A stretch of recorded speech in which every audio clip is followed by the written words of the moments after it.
Okay, welcome.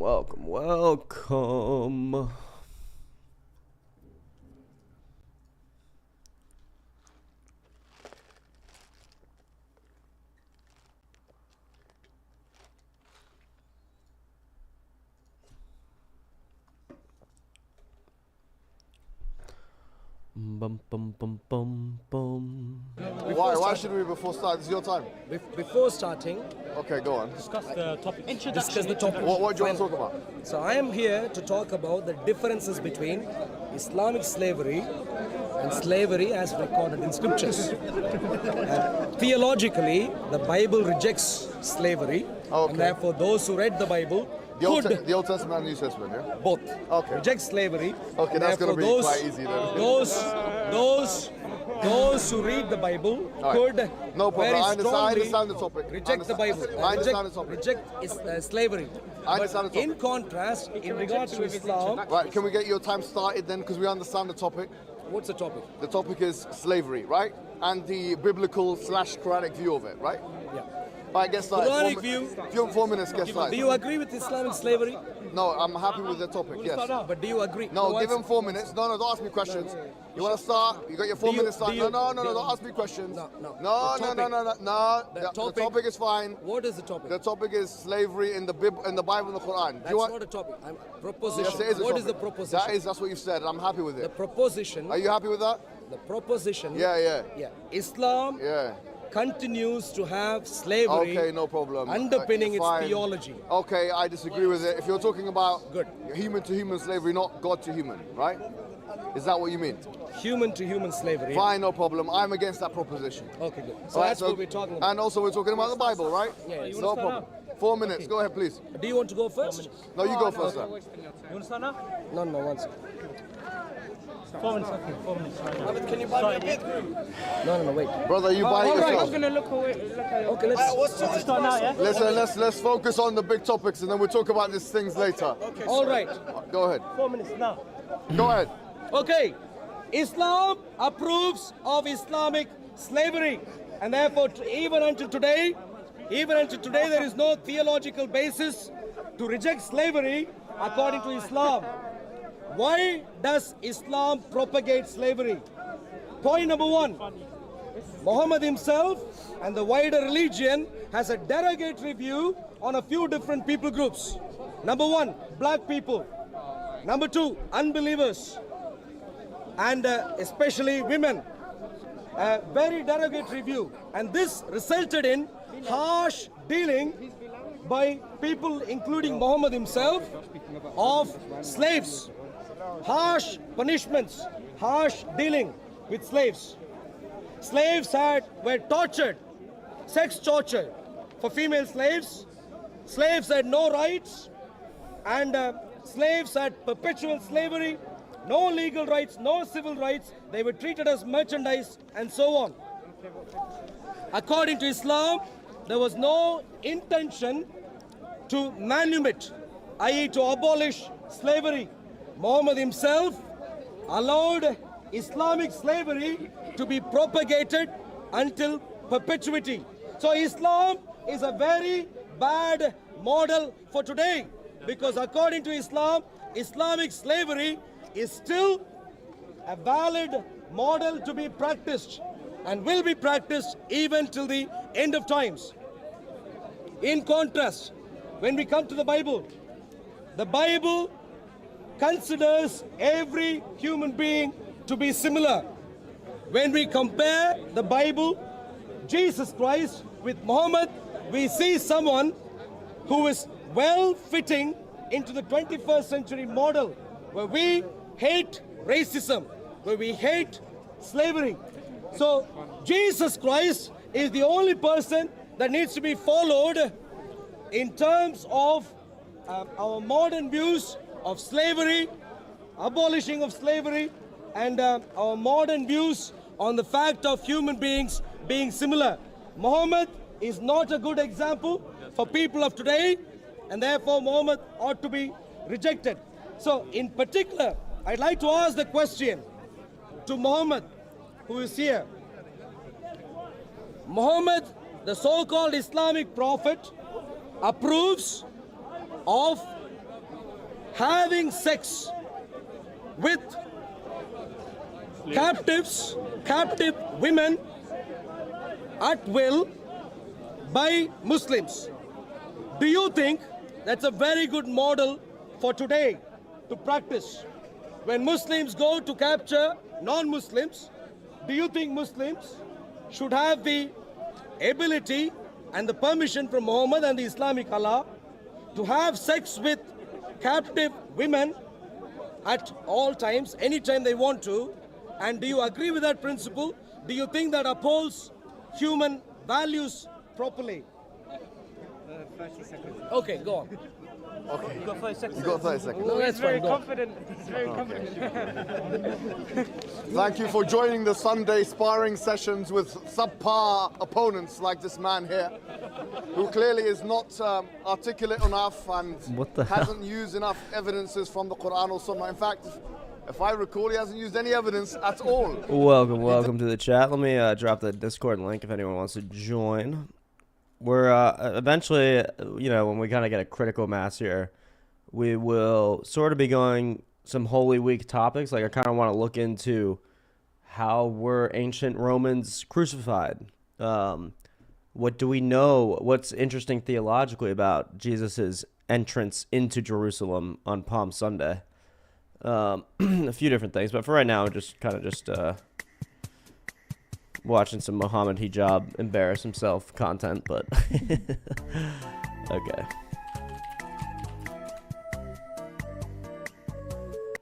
And let me get you an invite link in case anyone wants to join and discuss or debates or really just to hang out. He had papers in his hand, but he didn't even quote a single verse from the Quran or a single hadith. Unfortunately today, what I will be doing is the opposite of that without the papers in my hand. So the Quran states something which refutes almost everything he states, which is in chapter 90 of the Quran, where it says, وَمَا Easter Bunny أَدَرَاكَ isn't مَا going to be very الْعَقَبَةُ. happy about the tariffs. What's that? The Easter Bunny isn't going to be very happy about the tariffs. Oh yeah, does it make all its eggs in China? Yeah. It's like how Santa has all the elves. Yeah, the Easter Bunny has a sweatshop in Thailand. Yeah. Yeah, those tariffs are crazy. Well, I don't know what's going on with those, but we'll see. Yeah, how was your opinion? How was your opinion ever since we last talked about Trump? How's it going there? I mean, to be fair, I don't think tariffs are good in general. I do think this is exactly what he said he was going to do. So in terms of me or anyone else that voted for him, I don't think they could be reasonably surprised. But yeah, I don't think... I don't remember him saying he would try and buy Greenland. Well, no, he didn't say that shit. But I do like that. That would be freaking sick if we bought Greenland. What do you mean that would be sick? It'd be awesome. It'd be sweet. Brother, Add another it's territory. Add a Greenland. giant territory. Yeah, it's Denmark's. Yeah. We wouldn't. I'm not in favor of like militarily capturing Greenland. That makes no. I would Sure, never be in favor of that. Militarily, But sure. people but, buy- you know, like, just because Denmark's saying, oh, not Denmark, just because Trump is saying economically we're gonna fucking get it. Like, come on, dude. Like, Well, it does, as long as it doesn't mean militarily, I have absolutely no problem with it. Like, should we not have you're bought okay with Alaska them from Russia? economically- Should we you're not okay have with them bought Alaska economically from Russia? crushing them so that they can get it? I don't think that's what they're doing, but how? And well, That's what Trump threatened to do. He said we'd economically pressure them into selling it to us. okay. Well, I don't like that.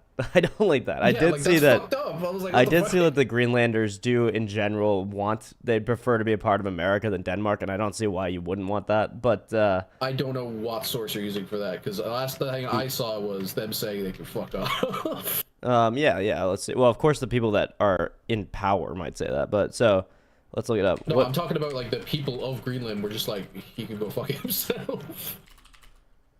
Not that this is even like a real thing. So part of the thing you have to understand about Donald Trump is that he just, okay, according to The Hill, All right, fair enough. I'll give you this one. 85% of Yeah. Greenlanders do not want their island to become a part of. This is what I'm talking about, like in terms of like Americans, like just being like, no, they want to be part of the U.S. No one wants to be a part of the U.S. in the world. No, not of us. Like, no Yeah, I one. don't see why not though, because America's pretty freaking awesome. But Do you want to know why not?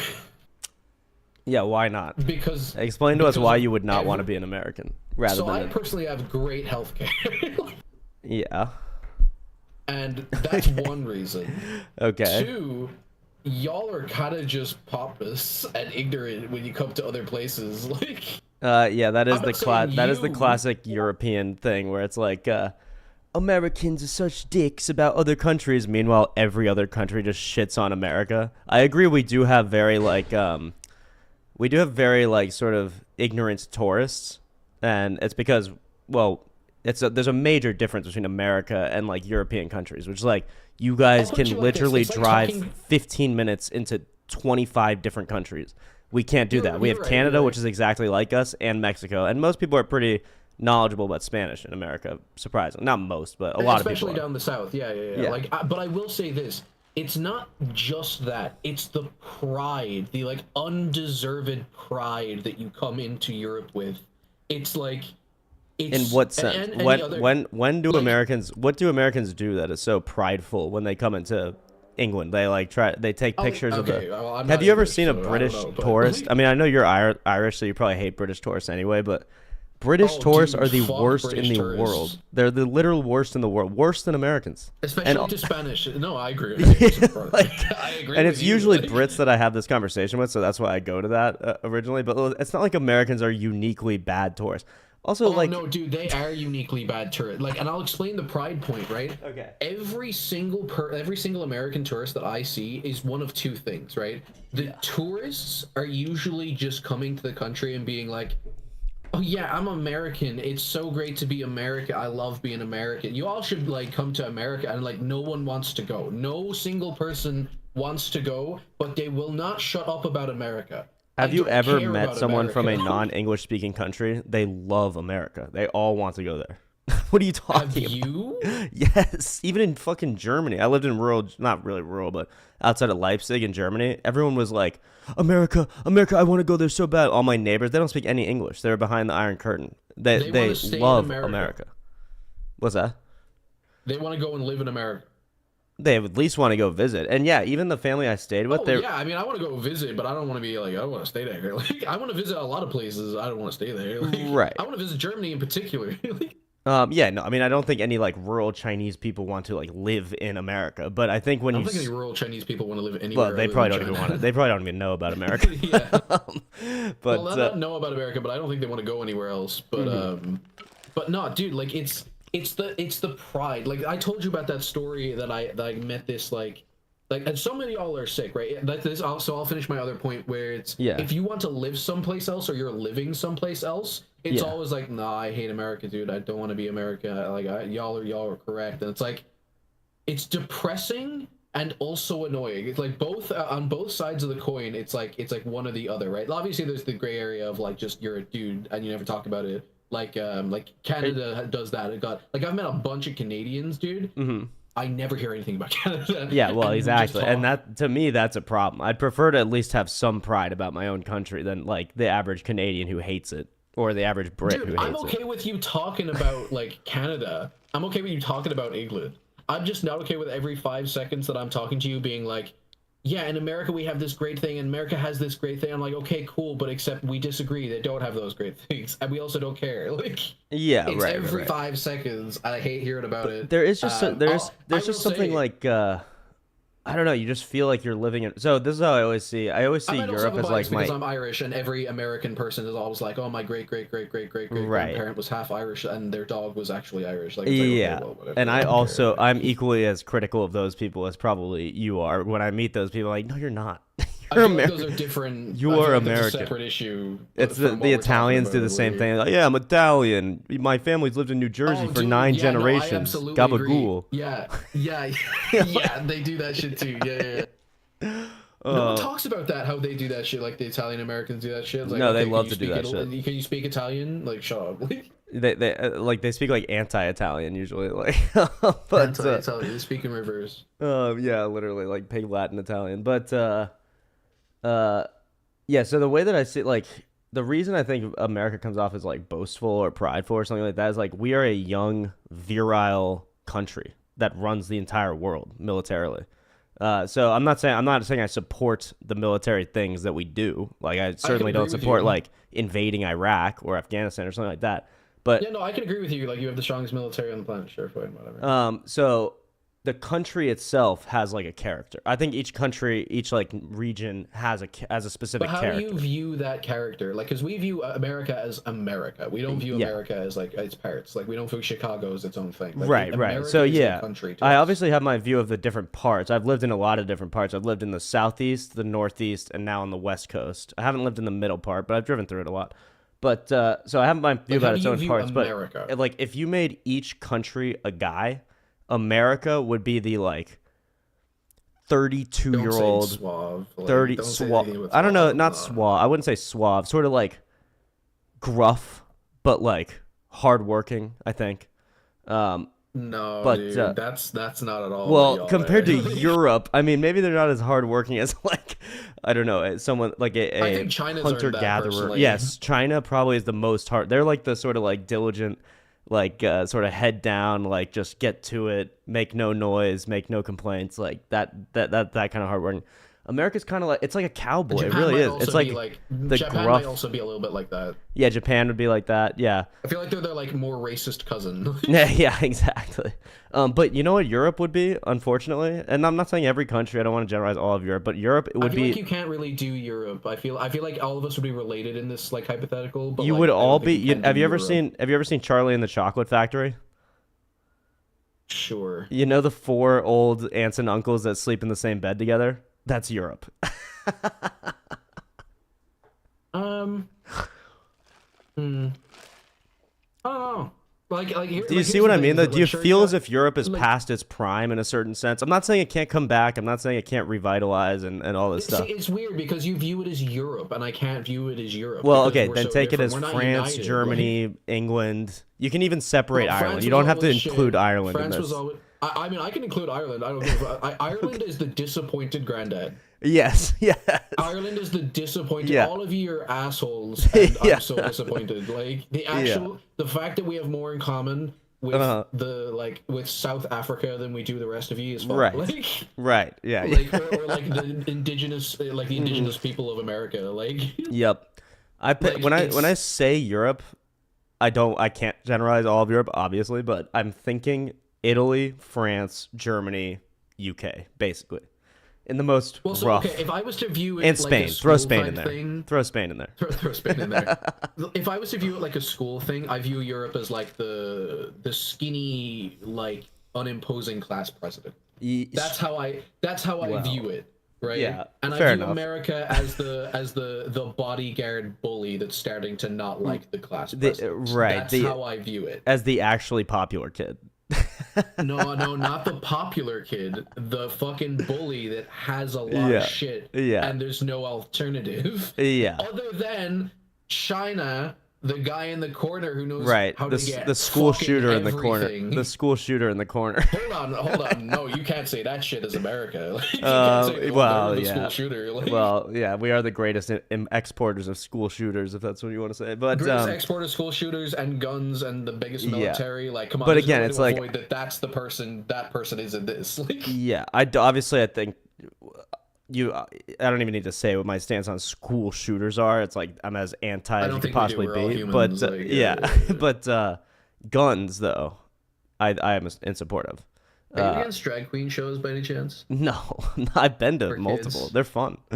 For kids, like drag. Oh, queen for readings. kids? Like specifically drag queen weedies, not shows like where they fucking show off their asses and shit. Like it's just a drag queen comes in and If reads a a story. drag queen comes in like an appropriate outfit and then like just reads a it's just a short woman's story to a dress. kid, yeah, I'm not against it. I don't see why you would do it per se, but I'm not against it in It's, any way. it's like for any like local celebrity doing like a beauty contest, Right. Like you know when like the Little Miss Americas used to do it and stuff. Yeah, I am definitely against children's beauty contests though in general. Yes, I agree. It's definitely fucking weird. Those are extremely I strange. agree. That's fine. That's fine. As long as so I do remember this one debate between I can't remember the guy's name. He had white hair. He's on like a fucking news show that's kind of comical every now and then. I'm not American. I don't know Oh, the like show. Jon Stewart or But, something. He'd probably Jon Stewart. Jon Stewart. Yeah, That's yeah. it. Where Yeah. he was talking about talking to this gun advocate, and Yeah. this guy was like, "I don't like drag show videos. It should be illegal." And I'm like, "Okay, Yeah. is that infringing?" And he was like, "Is that infringing on their free speech?" It's like, well, no, because we have the right to limit their free speech. Okay, but like drag show readings aren't killing kids, guns are killing kids. Should we take guns away from people? Yeah. And it's like, no, we shouldn't do that because it shall not be infringed. It's like, oh, so we're playing the synonym semantics game. Like, Yeah, no, for sure. I get that I'm argument. not saying that the overall point might not necessarily be defeated, but that guy is dumb. Like, Yeah, that guy doesn't sound like a very good arguer. But yeah, drag show queens for kids. I don't like. Are those even real? Like that seems like such a fringe thing. I've never so heard it's of not one a of the. big thing that people actually do, but Yeah. there are people that Yeah. do it, and then the right like fucking clung onto it with their tightest grip, and we're like, they can't go near our kids, and it's like, Right. can women go near your kids? What's the point? They're Yeah. just a dude instead. Like, I don't understand. I did And see suppose- one. I saw one kid, and this was like some sort of. I'm sure it was like a right wing, like blowing it up thing. But even if there's one of these kids, it's still a little like, what's going on? Where the kid was a drag queen, and then was doing some okay with that. like a I'm for it, vaguely sexual like act. That's wrong. And I was like- yeah, okay. I was don't like- care about them being a drag queen because like yeah, I drag don't- queen isn't like a permanent thing. It's like dress up. Who cares? Right. But like. Right. Like if you're doing like weird sexual shit, like that's fucked up. Yeah, like he was wearing a very short like skirt, and it's a like I don't, it was just so confusing. Where I watched it, I was kind of like, what is like who are your parents? Was my question. But anyway, beyond that, Yeah, I wouldn't necessarily agree with that if it was true, but like like, the thing that I so like getting back to the actual discussion on I assume you have no debate topic for today. It's just Easter, right? not particularly. Yeah, I mean I have some ideas of what to jump into, but yeah, no particular. We can just kind of free ball for a second. Yeah, so the thing that I getting back to like the classroom thing, so if America is the school shooter bully that's kind of under control now, like taking meds and shit, right? Yeah. I feel like Europe is the Although annoying America's not the school class shooter president. though. Either like Russia or China are the school shooter. No, America is the potential ass school shooter. I'm not saying he's done anything yet. No. but he's America definitely has no bully. potential on the world's. If we're talking about the school of countries or whatever on the world, like America doesn't. I don't see them that way. Okay, I do see them that way because then you have the person that's bullied over in the corner that is literally Iran and like Right. fucking And that's the like, school shooter. You know, That's all the- the places that yeah. you bombed, like Right. So I'm willing to concede America is like the bully that might cause the school shooting via like bullying the wrong kid. I think I'm that's a saying really you good are the analogy. school shooters. I think that's the Middle East is a self-harming, depressed kid. Yeah, exactly. Well, that too. Yeah, that too. I Yeah. like let's be honest, like the Middle East has done like what a few things to like the outside of the Middle East, but realistically it's all killing each other. Yeah, the biggest things are stealing from each obviously. other, fucking I mean, each for other us, it was like 9/11, but that's the biggest one. But then you get some isolated stuff like the Charlie Hebdo stuff. You get the Christmas parade, like the Germany Weihnachtsmarkt, like the guy that drove through the Christmas parade. Like you get some Yeah, that isolated was like awful. Yeah. extremism. I agree, but 9/11 was like the we'll just call them the Iran. Well, kid and I'm also for not now, for entirely convinced simplicity. that George Bush didn't do 9/11. So I mean, let's put that Let's- out there. Like, let's put Yeah, that let's out. say that's an undertone for the story. Like it Yeah. might have been the teacher. Like Yeah. but So like it's more of a thing where it's like if we're to be directly comparable, it's this like bullied Middle Eastern kid versus this bully American kid, right. and like he punched you in the face, so Yeah. you shot his brother. It's like Right, yeah, something like that. Yeah, Like, yeah. It's like It's like that even doesn't mean you should have comparable, punched like- him in the face, but it's also fucking insane that you went and shot his brother. That type of thing. Well, I mean, I think that it's okay that he shot your face, or in like this mini version. I don't think it's directly comparable to like doing 9/11. Right. But Right. like, if we were to talk about, if we were to miniaturize the scale here, like we're doing, and he punched you in the face because you have been like bullying him for years. Yeah. Saying that you want like him to do your homework, which is basically him wanting his oil. We want his Or oil. what- Yeah. Yeah. Yeah. Like So if you're sawing it like His that, lunch and he money. punches you in the face, and so Yep. you shoot him in the leg, like, Right. Right. it's like escalation is a bit, one-sided there. Yeah.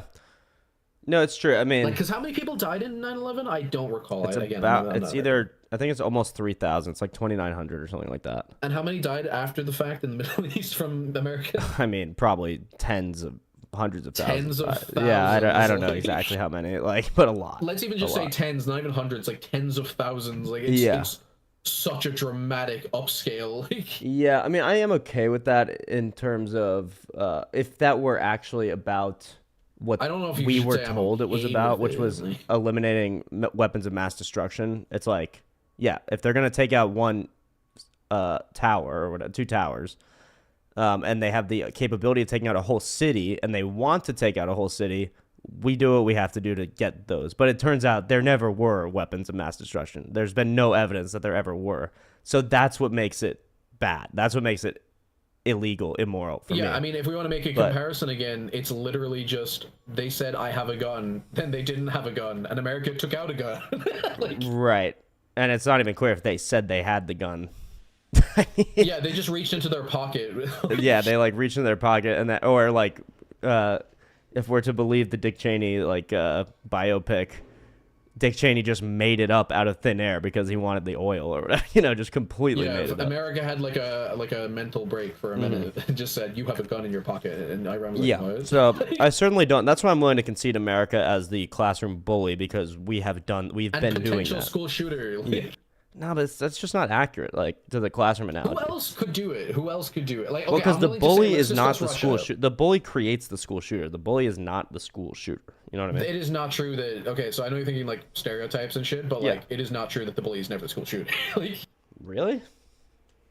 yeah. Usually what? it's like, No. isn't it usually like a? I mean, I guess I don't know about every single school shooter. No, it's but like a stereo. It's like a stereotype that like the bullied person is the school shooter. It's like if like for instance, a lot of bullies that take it out on people in school usually get bullied at home.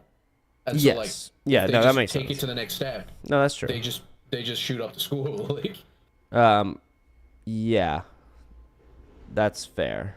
I'm not even saying that that's most of the time, but that's this time. Like, Yeah, I that's- just feel like every that's- time it's in the news yeah. or something, it's like some kid, like not to use this word, not to trigger anybody, but like an incel type person, like like Did kind you of really just say that you were gonna trigger insult? I don't give a fuck what they think. Yeah, because sometimes people use incel and they don't really mean it, but I mean that like literally, like they're on like incel forums, like deep at night.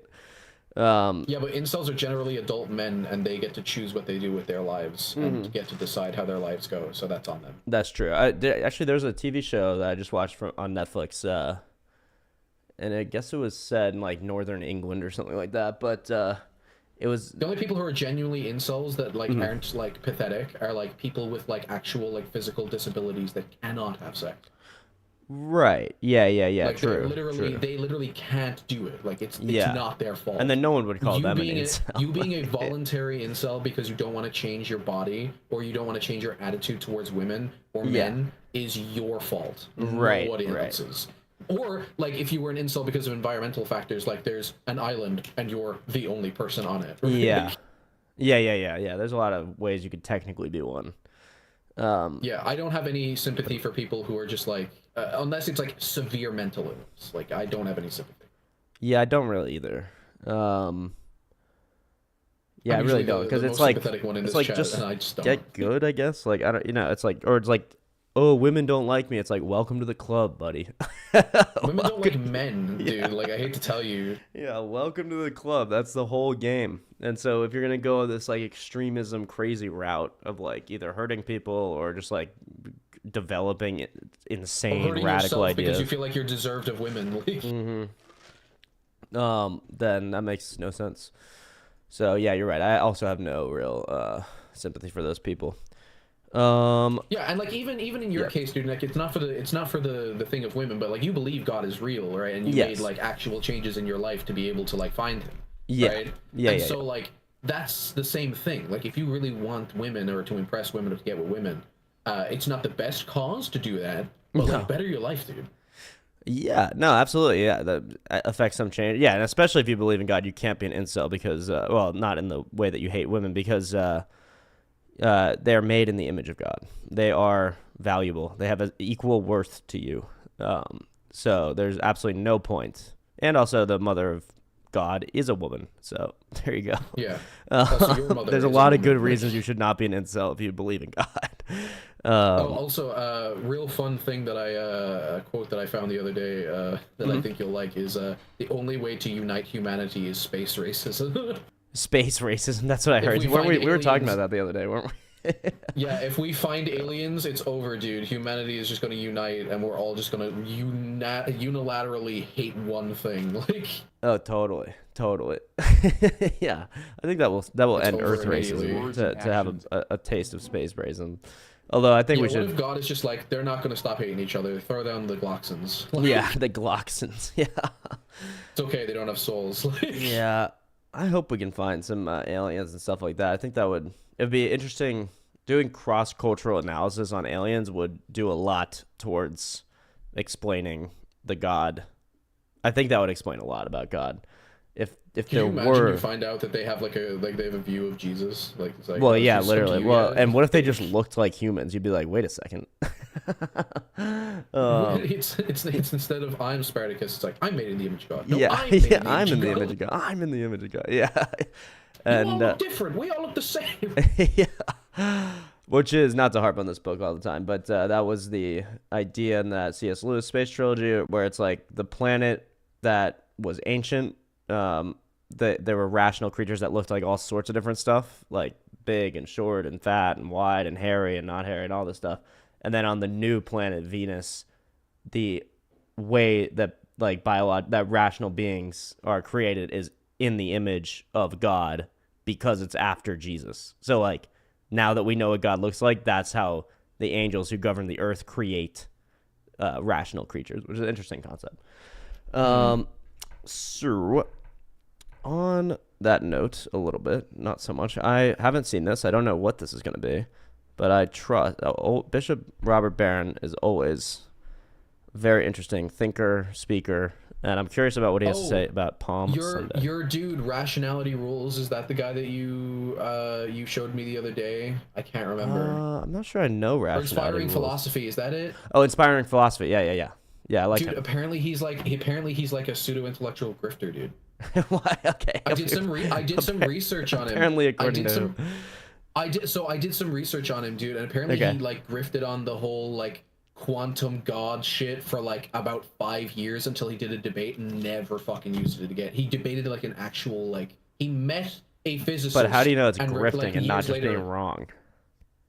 How do I like- know it's grifting and not just being wrong? Well, because he actually it would be still references grifting the if he had the argument. debate and then kept using it, even though the points that actually seems more that gives him more credibility in my mind. If he had a debate, lost the debate, and then stopped using the argument, like most people don't even do that. The way it happened is that it was pointed out that it was wrong the whole time. Like he had internet debates and shit. The minute he had like an actual debate with someone who knew the fuck they were talking about, he actually just straight up stopped using it. He stopped attributing himself. It's his original argument, by the way. It's not like a Oh, it is.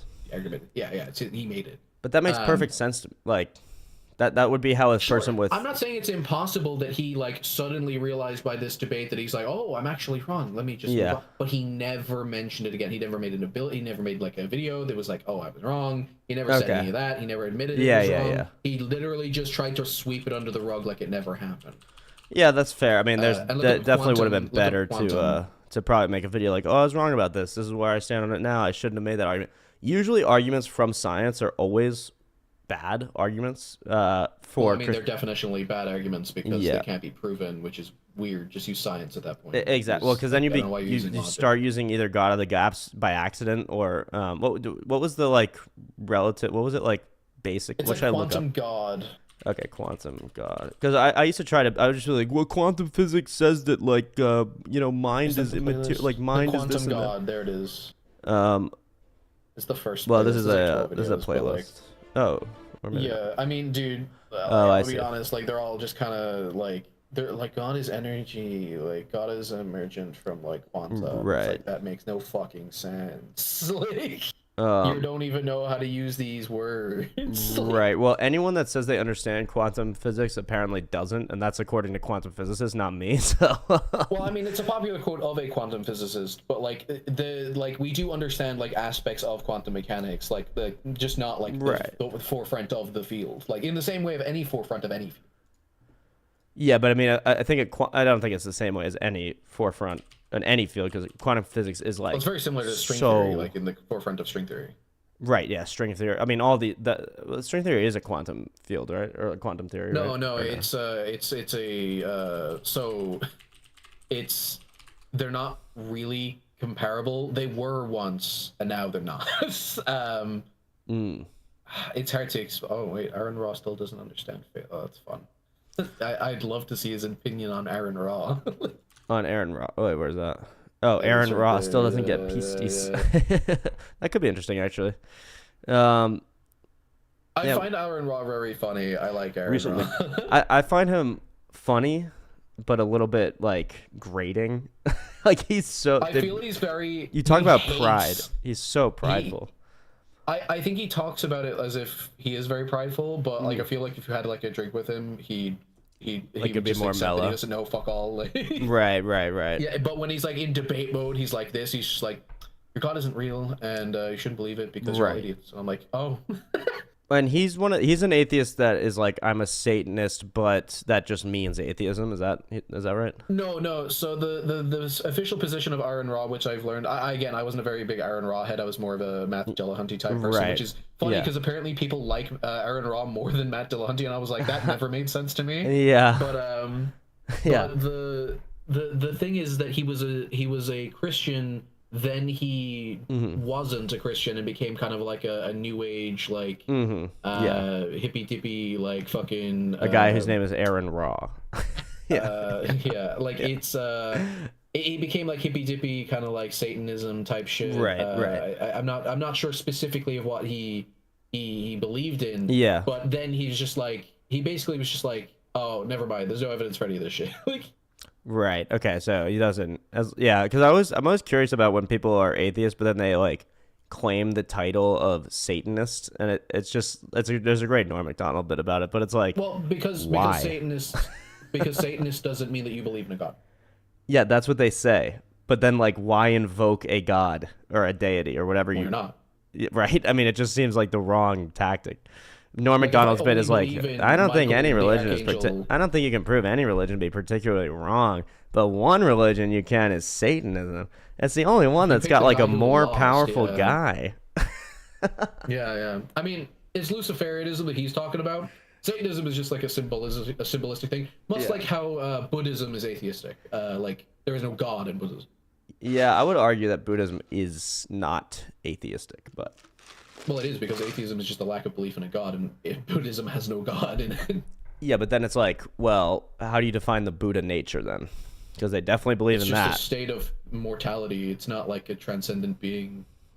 Well, the Buddha himself is definitely a transcendent being, especially the cosmic Buddha. He's not. By Roshana. Oh, yeah, he 100% is in Buddhism. No, he doesn't. She doesn't like transcend cause and effect or anything. He doesn't have any of the classic beliefs of a god. In fact, he said that he was not a god.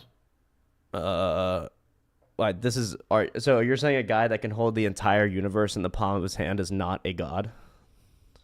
Yeah. Okay, fair enough. I mean, I agree that he's not a non-contingent. If God came down and said he wasn't God, what happens? I think you'd be forced to believe him, right? I guess so. Yeah, I guess. I mean, I agree with you that he's not. Even if he was a god, and he said he wasn't, he would. The whole religion is still atheistic because they wouldn't believe he's a god. Right. I guess I see what you're saying. It's kind of a semantic point, but like basically what I'm thinking is like I agree that Buddhism doesn't claim any sort of like non-contingent, uncaused cause per se that has a personal certainly not one that has personal agency. But like the Buddha and a lot of different Buddhas and the Buddha nature all share extremely like transcendental properties that most people would see as like gods in sort of a pagan sense almost. But like so like the Buddha is a hell of a lot more powerful than Zeus, for instance. Like you would never say Zeus is not a god, I don't think. But it's like also not a monotheistic religion. It's not even a theistic religion. Right, Like, they don't yeah, believe I in a agree, creator yeah. god or like a supreme deity. Like they don't Yeah. believe in any of that. No, just they believe don't. in like They an don't. aspect of humanity that you can reach that is like greater than the current one. And like whether you Right. want to call that like quote unquote transcendent is like more of a semantical argument than I think of anything, because like it's greater than like the current form of any humanity, but I don't think it's like necessarily as transcendent as like, let's say, the laws of logic. Like Sure. there's no like contradictory thing that the Buddha says that he can do, or like, you know, Right, it's not saying right. that I am the law of non-contradiction. Like, Well, it's not- yeah, not like that's why the that. Christian God is just simply bigger than like anything in Buddhism that's described, as far as I can tell. But like, would you say that Zeus is not a god because he doesn't transcend like the laws of logic? No, I think he would be a god by definition because he claimed to be a god. Okay, Well, so he as long didn't. as He was Buddha, claimed to be a god. Like, yeah, okay, I for guess instance, I guess right, if you're using in- that semantic definition, then yes. I guess Well, if the like, for Buddha instance, never in claimed Record of himself to Ragnarok- be God. In Record of Ragnarok, it's an anime, right? I don't know if you've seen it. It's basically they just put I have, actually. humans. Yeah. they put humans against gods, right? Yeah. And Buddha is a human in the on the human side of stuff. But remember, and then isn't it? Zeus is a god. But isn't the plot that the Buddha that is like surprising to the other gods? Like, doesn't Buddha like go against the other gods to fight for the humans, or am I misremembering that? No. That's oh, who is that? That was someone else. That was one of the plots I think it- remember. But no wait. I remember it was actually Jesus. He abstained. oh, Jesus He abstained. abstained from the fight. Yeah. Oh wow. Because he's like, I'm on both these teams. I can't be on. Oh, that's I can't hilarious. fight." Actually, wait, I need to rewatch that. That's funny. It's very funny. He's like, I can't be on this, so I'll send Adam instead. Right, and I remember the Adam fight, and that was sick. And Adam did way better than I was Adam's expecting. I was fight- like, how powerful is Adam gonna be? But then he actually like kicked ass.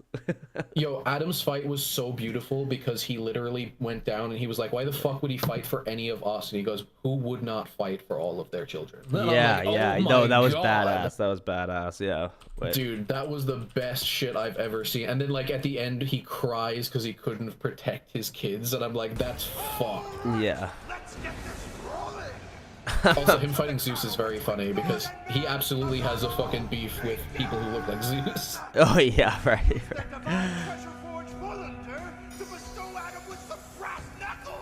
It is an interesting matchup because Christianity is pretty much is almost like a mixture of like ancient Israelite and ancient Greek, like It's very theology funny slash that philosophy. Zeus is fighting Adam as well because he has killed a lot of people that have a lot of Adam's property. True. I also love that Adam is just butt naked. I know. He's just ass naked. Which is weird because he's not like he's not in the garden, like he's not pure. Right. He has shame. I guess the idea is that like maybe Unlearned he's like, shame. I mean, again, this is not the most like theologically like accurate depictions of these gods, of any of these gods per se, Yeah, I mean, look at what we're watching. or here. people. But I know, look what we're watching. I mean, we're not gonna watch all this, but I just Yeah, had to I remind just like the myself. part where like he cries, like it's very sad. Yeah. Okay. Oh my god. Wait, I guess he like. He like kicked his fucking head around. Wait, let's see how he did that. Like, what is the logic behind his powers? Like, he just is a beast. I'm pretty sure the logic is that he like Thanks for the attack. like he's made in the image of God and can imitate anything he does. Oh, right.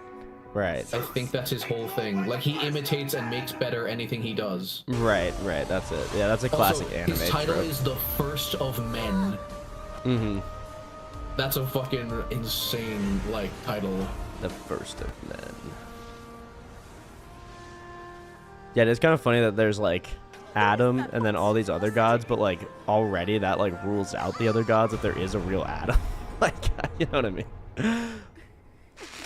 Yeah, I think I mean like you could probably just invoke There's this definitely as, like yeah. Yahweh being like, okay, all the gods are real, not fight. Right, yeah.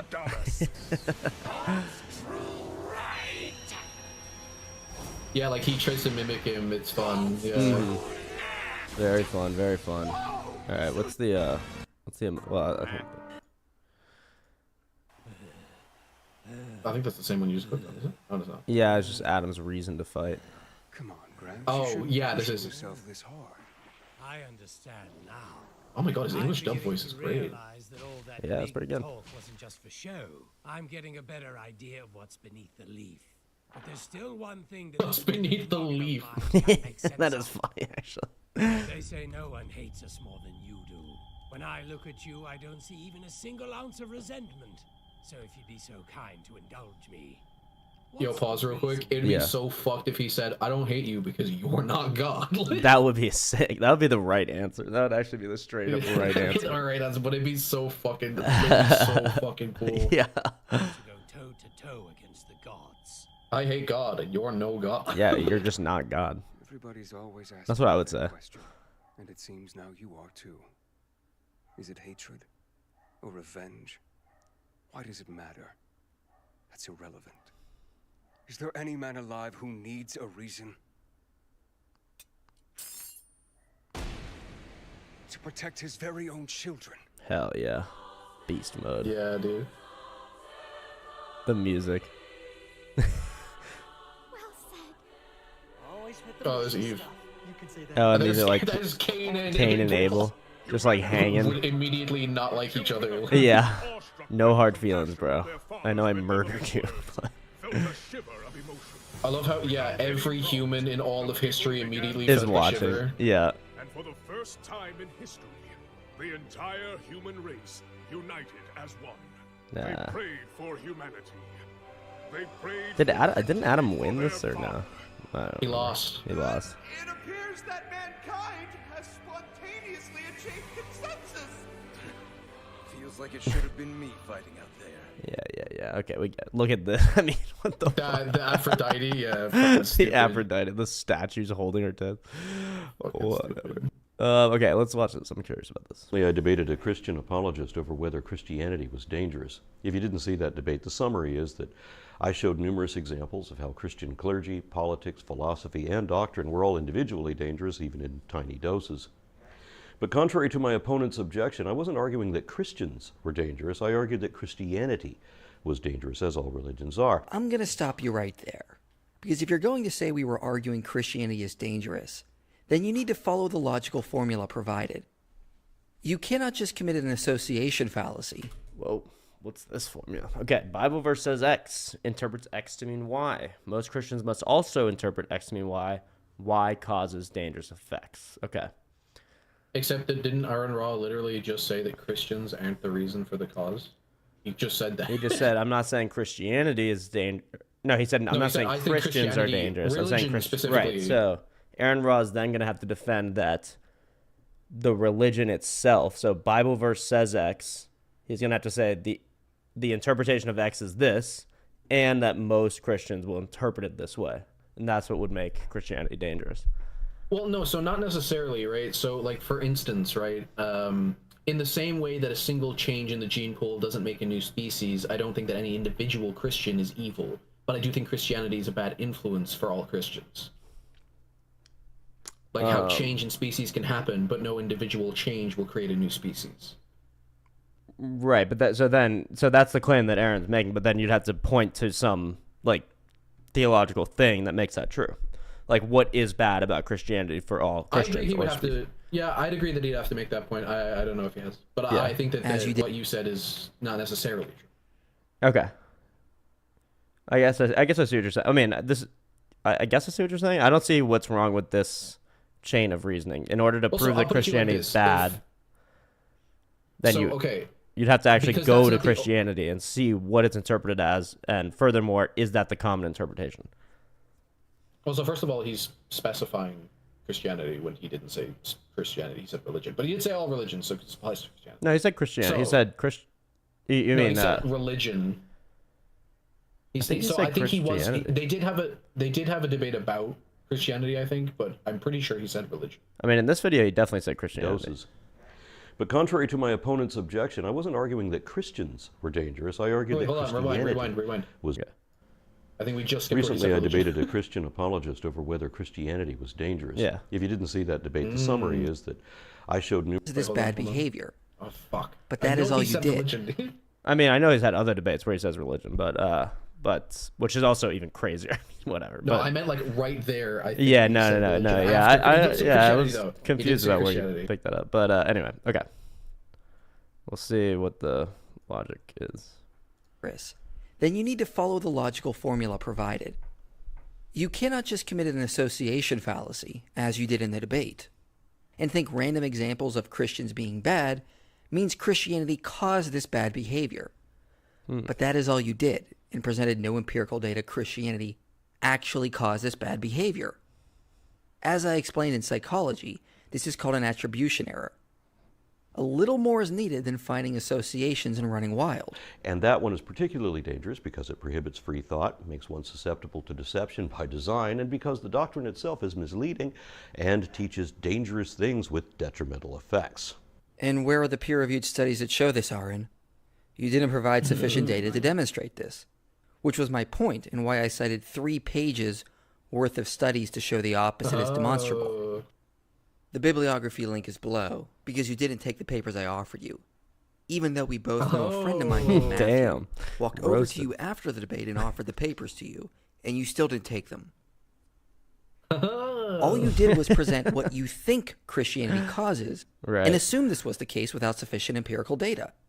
That's not how it works.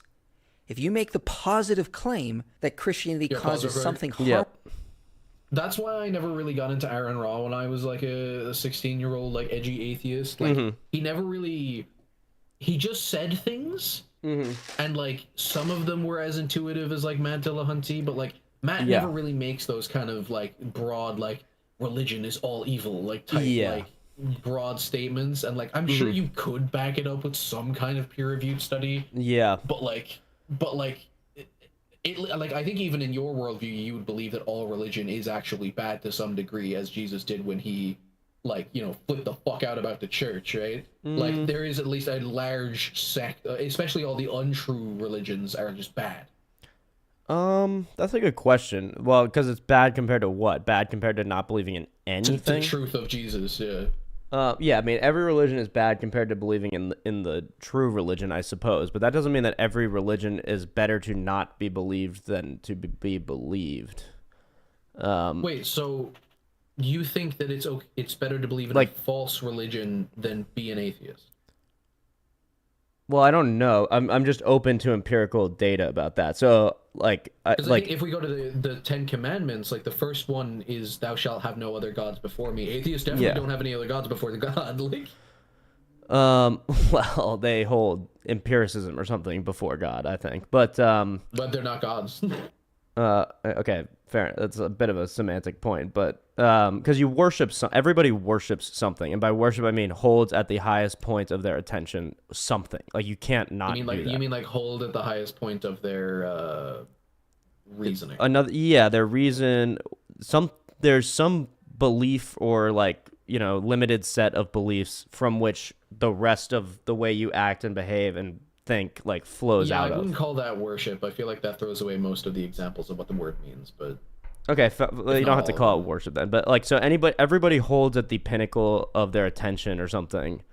I think justification, like everyone has an ultimate justification. An for ultimate everything. justification. That's I think good. I think I would agree if you just mean like there's like the furthest that a person goes. If you say that like everyone has like a necessary thing for their reasoning, I would disagree, because I don't know if the thing at the end of my justifications have a reason for their existence or are the reason for their own existence. Sure. I'm not sure. But I think yeah. So everybody has a furthest point that they go to. I think if we can agree on that, I'd agree with that. And so if the furthest point that you go towards is something divine rather than something material, to me that would seem like your hierarchy would be set up more accurately.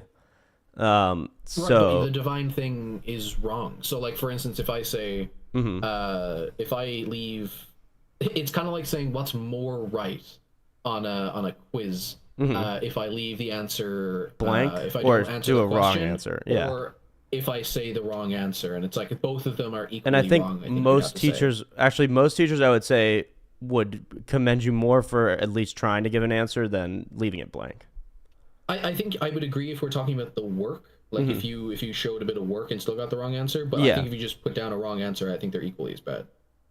Yeah, but you just can't show work. I mean, well, it's you're right. In atheism, you can show your work a little bit, so that's fine. Yeah. Like if I show my work and they still give the answer, I guess. Yeah. Even if I would have got the right answer. What's up, Numenon? Which I think would Numenon be asks weird. us to define justification. I don't have a good definition. Do you have one? The reason for a thing. Yeah, the reason realistically, for that's the, really it. I guess the reason for the existence of a thing. The existence is kind of, yeah, I guess, yeah, sure. Maybe. Okay. Like more abstract things, I don't like. Yeah, does so one it is an exist? interesting question. Is it like I kind of just see atheism as a like a quasi religion or something like that. So I can like it's a worldview. Like we can put It's it that not a way. worldview. It's not a worldview. To say there are no God, that there is no God, there are no gods. Well, okay, I'll put it to you like this: Christianity is a worldview because they all have a uniting fact about the universe that has to pertain to the universe. Would you No, agree I with mean that? it's a worldview just because it's how somebody perceives the world. That's what I would say. Well, no, because okay, well, atheism is an answer to one question, so it can't be how I view the world. Oh, I see what you're saying. Okay, it could. Okay, I see what you're saying.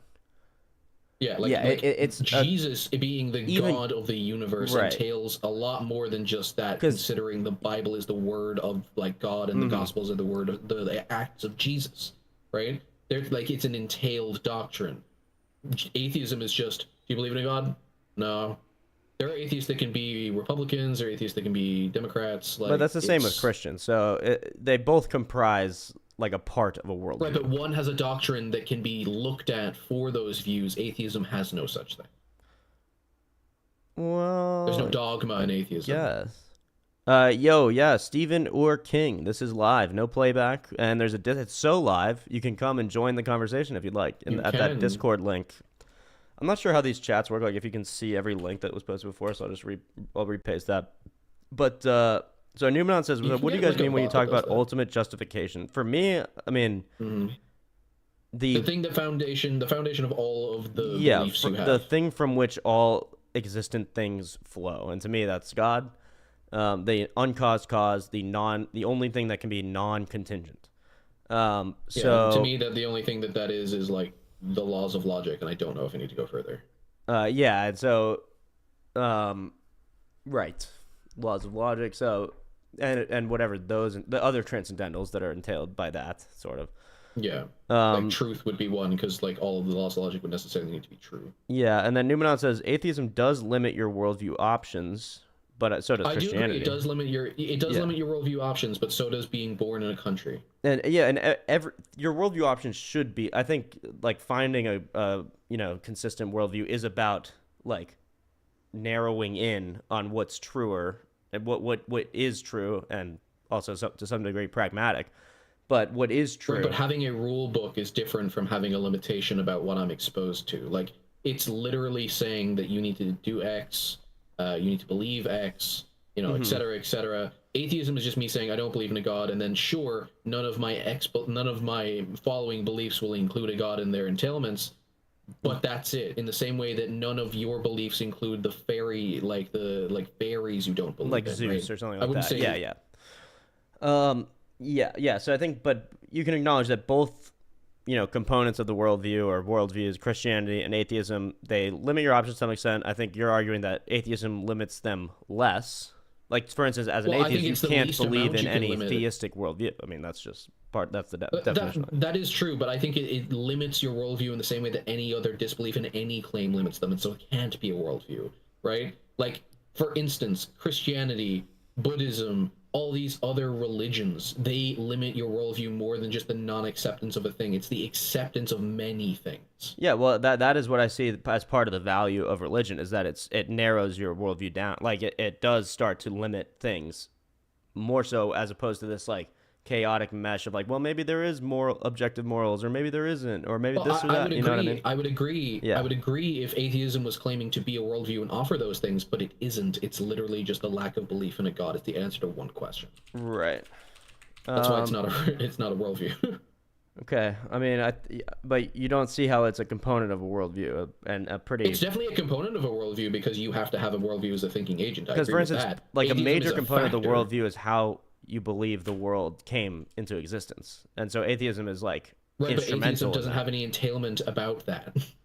No, that's fair. But that doesn't mean doesn't contribute to your worldview. I mean, it totally confines what contribute you to the can worldview, I believe agree. as a worldview. So, Yeah, no, I absolutely agree. It contributes to it in the same way that my lack of belief in fairies does.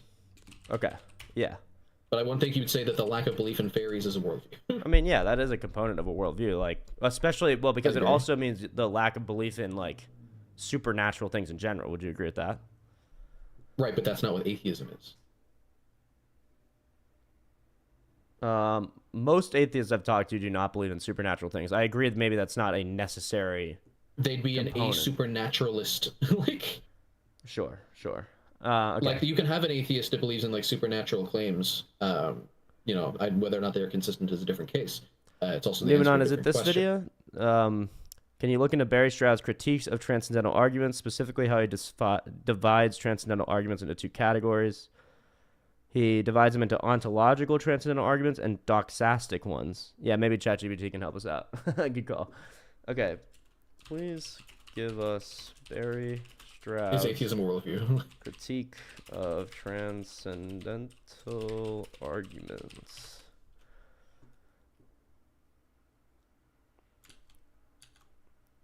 Let's see if we got anyone. Okay, but so we basically know what they are. The gap between what we must think and what is the case. Stroud argues that transcendental arguments often confuse what we must think or assume in order to have a coherent experience with what is actually true of the world. For example, we may think of the world as containing enduring objects in space and time to make sense of experience, but that doesn't prove such objects exist as we think they do. Yeah. Fair enough. One motivation for transcendental arguments is to defeat skepticism, e.g. about the external world. Yeah, I think it does a good job of that. Oh my god, solipsism, no. Yeah, exactly. Stroud claims they can't do this effectively. Even if experience presupposes belief in an external world, this only shows that we must believe in it, not that it is true or that skepticism is false. I think we can agree on that. So Stroud distinguishes between ambitious arguments trying to prove metaphysical truths, e.g. that the external world exists, and modest arguments, clarifying the structure of our conceptual scheme or commitments without trying to prove they map onto reality. I tend to move into the modest, like, formulation of transcendental arguments because I don't know how to prove that. I don't know if we can. It seems like we can't. I find the comparison very funny that to prove the actual world, the material thing, you have to use metaphysical truths. I find that very funny. Yeah, I mean, but that's interesting, isn't it? It's almost like an impossibility. I think it would imply some sort of, you know, I don't think it can be done, right? You're kind of trying to prove apples with oranges. Oh, well, like for instance, how could you prove the material with the immaterial? I don't think you could do that. No, but it is interesting that you can only even talk about the material. You can only prove anything about the material if you adopt an immaterial transcendental sort of like schema.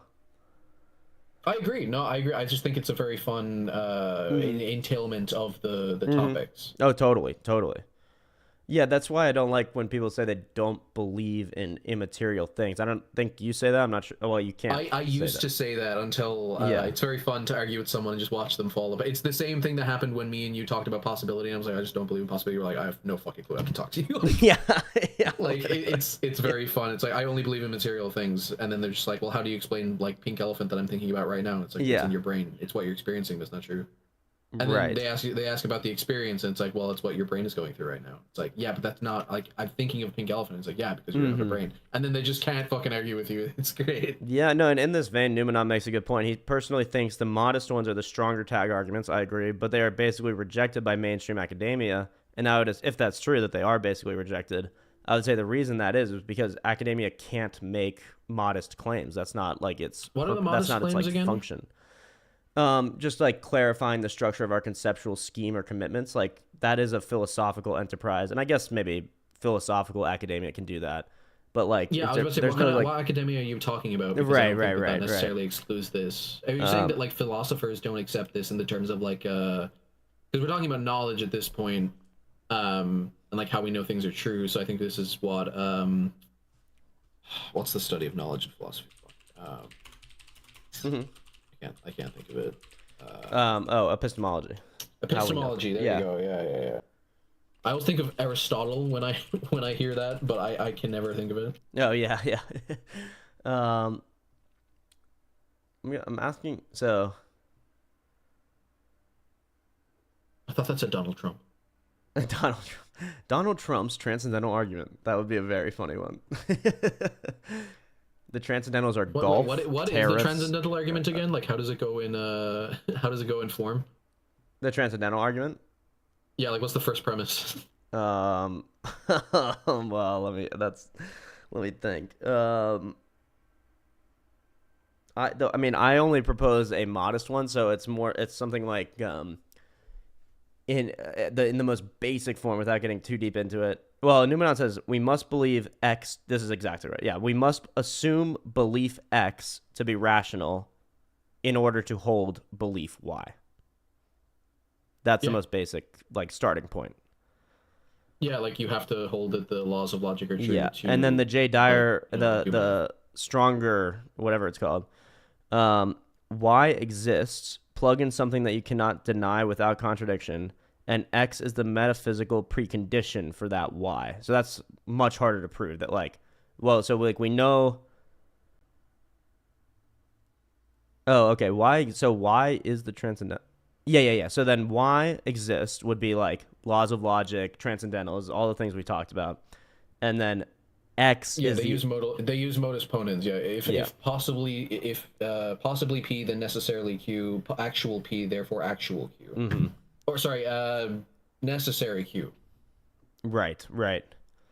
And to Henry Laz, yes, this is what I meant when I said that I was busy and I couldn't record your Woke Hogan theme song. But my brother is doing other shit. Like, he's the one that records, so he's doing others. He's not even here right now. So I don't know what he's up to. Transcendentals are true. Transcendentals. If golf is true, then we must believe in... Yeah. Okay, so... Have you seen that non-binary joke about Donald Trump? No, what's that? It's like, I can't believe he hates trans people when he always listens to the non-binary fairy that lives in his head. They're telling me. No, yeah, they're telling me. They're telling me that it's the best head they've ever lived in. They love the toupee. They love the orange skin. Right.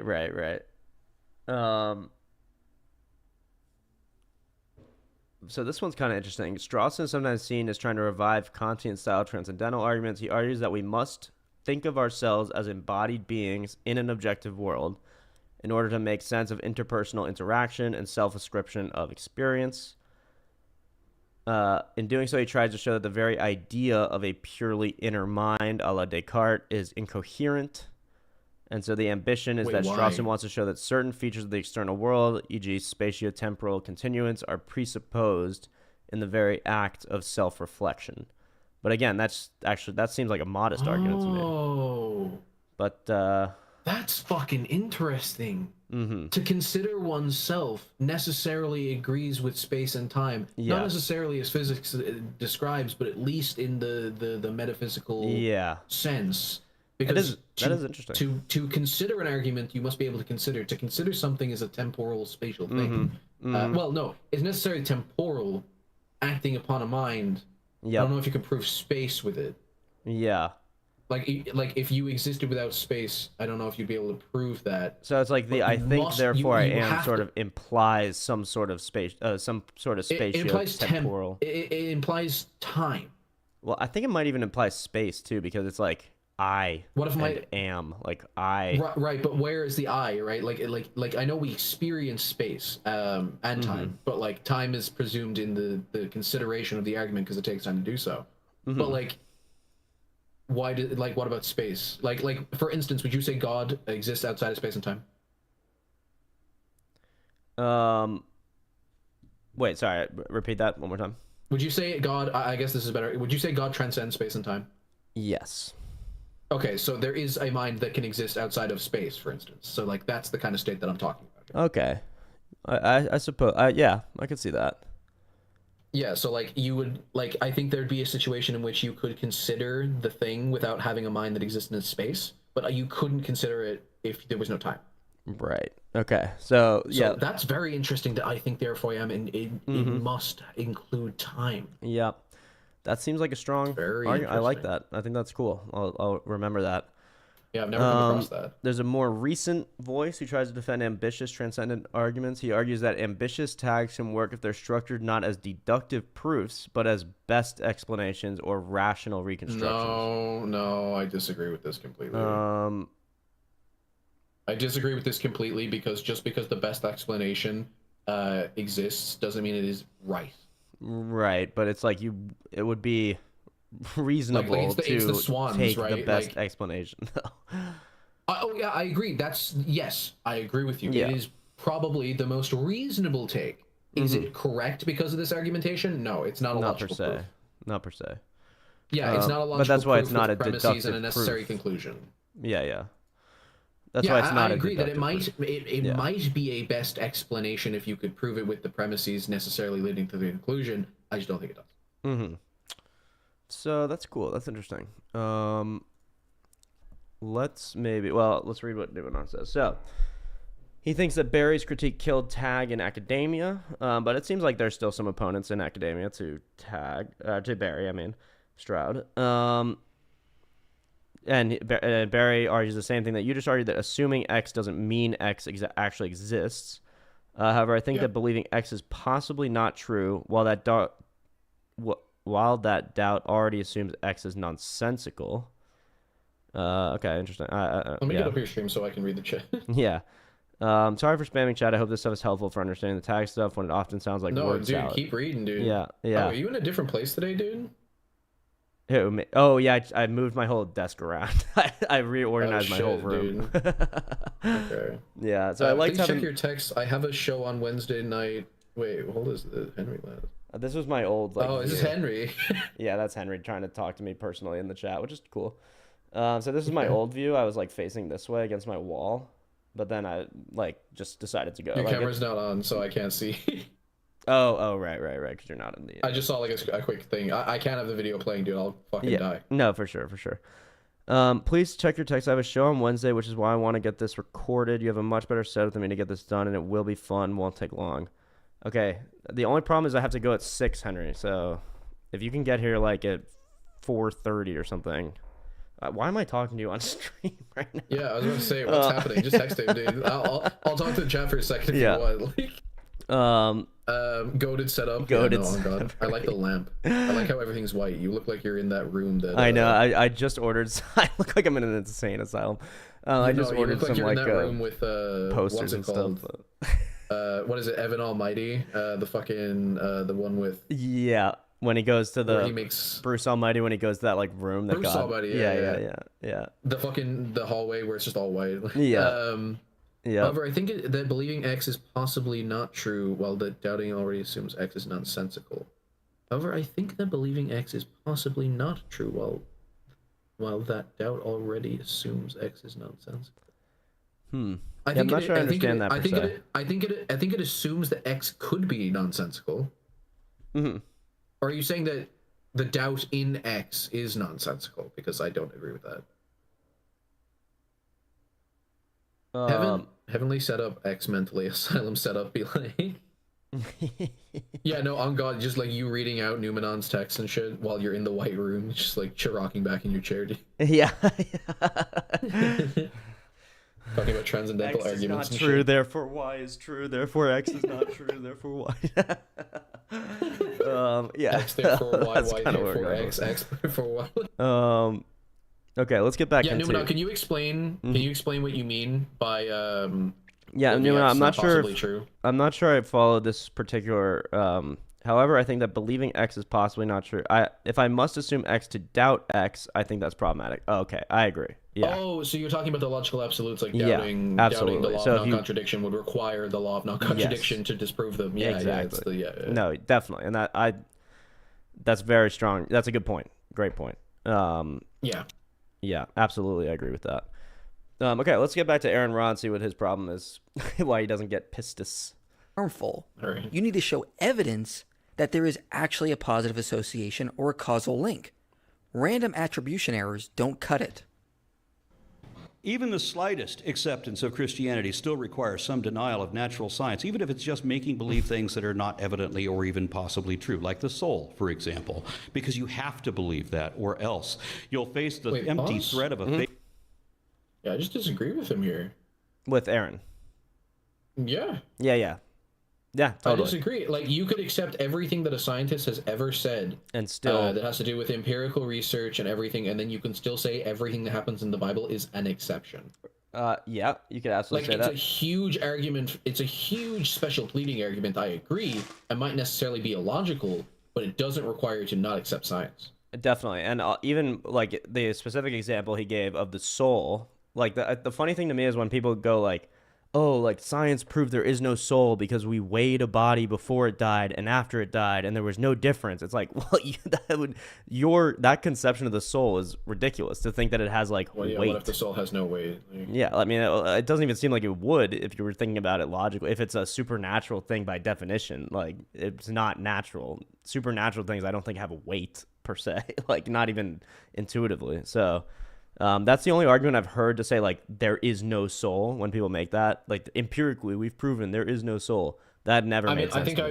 I think I might be able to say that what we would consider a soul is not reasonable to believe in.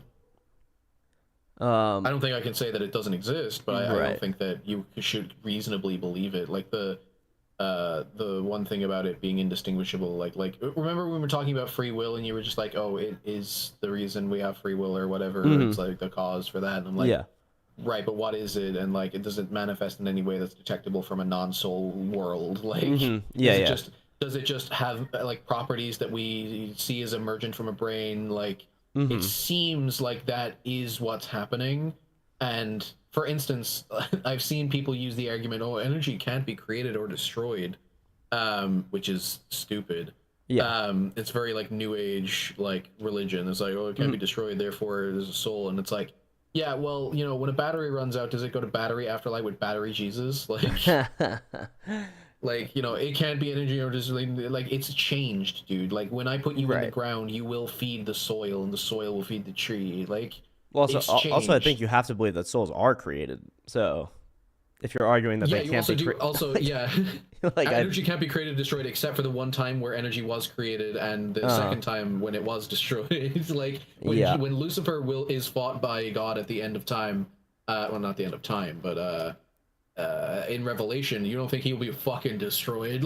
Right. And to David, no scientist said that science disproves a soul, and I don't think like serious scientists could say that because you know they science don't even fucking deal with it, so it doesn't matter. They barely even deal with it. But there was like this famous study that went around in sort of like layman atheist circles where it's like it's defeated, like we defeated the soul. There's no weight there's no weight difference, and you go like, okay. I think that's so.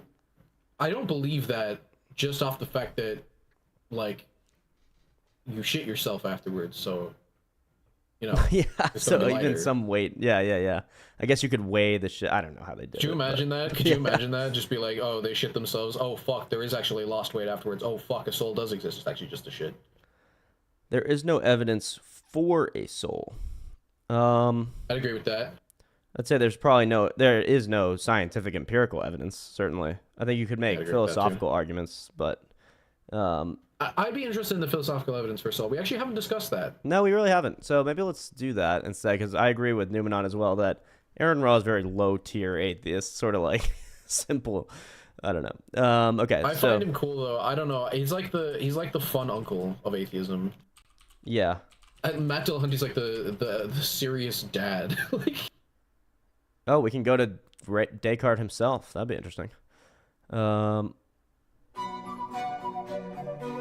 What is this Irish ass music? Oh, never mind. It turned very Victorian very fast. Sanctus. Cogito ergo sum. I think, therefore I am. These very famous words were said by the French philosopher René Descartes. But what do they mean? And how did Descartes use this to prove that all humans have a soul? Oh, actually, pause for a second. Yep. I think... genuinely, that is the most important bit of literature ever written. The Cogito ergo sum is the most important 3 words that ever were put to paper.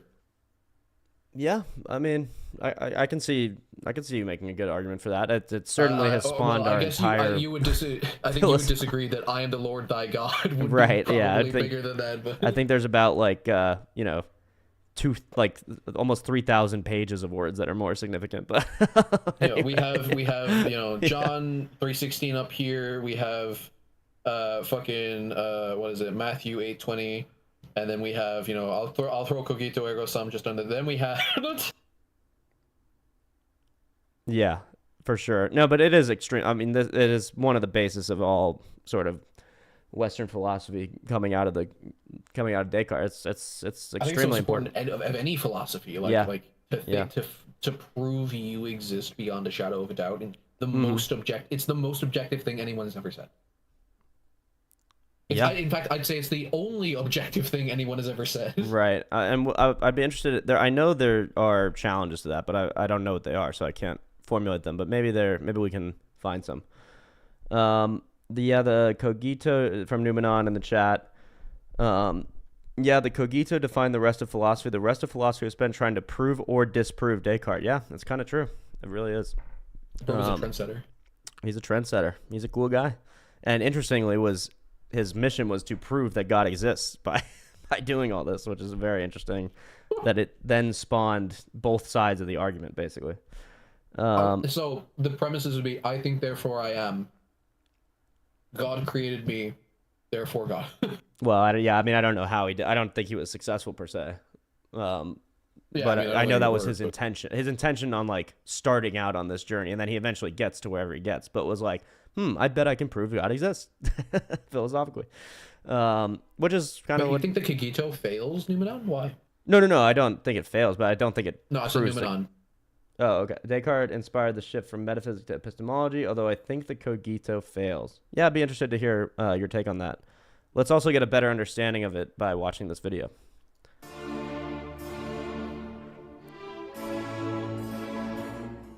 Before we understand this phrase, how did Descartes come to this realization? At the time of Descartes, a popular discussion was over if reality was simply an illusion and whether or not we truly existed. Descartes starts off in his work titled Meditations on First Philosophy by realizing that there are many things which he believed at some point which were false. Descartes states in the first meditation, "How often has it happened to me that in the night I dreamt that I found myself in this particular place, that I was dressed and seated near the fire, whilst in reality I was lying undressed in bed." Descartes realizes that our senses deceive us on multiple occasions, and so we should doubt the certainty of them. He also proposes the idea that there could be some evil demon or ghost who is actively trying to deceive Descartes' senses, and he would never even know. This process of doubting is called Cartesian or hyperbolic doubt, in which you doubt everything in existence in order to find things that you can be certain of. So in now not trusting his senses, he states, "I shall consider myself as having no hands, no eyes, no flesh, no blood, nor any senses, yet falsely believing myself to possess all these things." So what is left? Can Descartes know any certainty, as he could be simply dreaming, or there could be an all-powerful demon actively deceiving Descartes in his senses, such as a deception that the material world exists? At this point, Descartes was truly affected by his meditation on the issue, but it was in this suffering and doubt that Descartes realized one thing that he could be certain of. He states in the second meditation, "So that after having reflected well and carefully examined all things, we must come to the definite conclusion that this proposition, I am, I exist, is necessarily true each time that I pronounce it, or that I mentally conceive it." This is where the concept of "I think, therefore I am" truly comes from. By Descartes doubting that he exists, Pause real quick. he therefore. So Numenon responded with, why does thinking require a thinker? Like thinking could just be occurring. That's Bertrand Russell's critique. I think Kant's attempt is better. He argued that the self, the union of phenomenological experiences. He started his deduction from space and time to deduce the self. Yeah, I mean, I responded with, I think to even consider the question, you must think. And therefore it proves the action of consideration proves the conclusion. Yeah, but couldn't thinking just exist? But then perhaps we do these go experiences and thoughts just pop into existence without something. Okay, so I agree that we can confirm thinking exists, right? Right. However, thinking is an emergent property from thinkers. That's the thing. Like thinking is necessarily a property of something else. It's a action taken. Right. Like for instance, let's see. Like for instance, in the example we just brought up previously, to consider anything such as cogito ergo sum, you must have time. So we can deduce from the thinking that other things are necessarily true. Therefore, there's a thinker. Therefore, there's time to think. Right. Yeah. So, kind of like how you can deduce from the law of non-contradiction that the law of excluded middle exists. But you don't need the law of excluded middle to exist prior to the consideration. Yeah, and I think what Numenon's pointing to and what we saw, which was the interesting refutation, is that you need more than just I think, therefore I am to prove that there's a self. You need to presume this sort of relationship between a thinker and thoughts. I do get what you're saying though, because it's an action.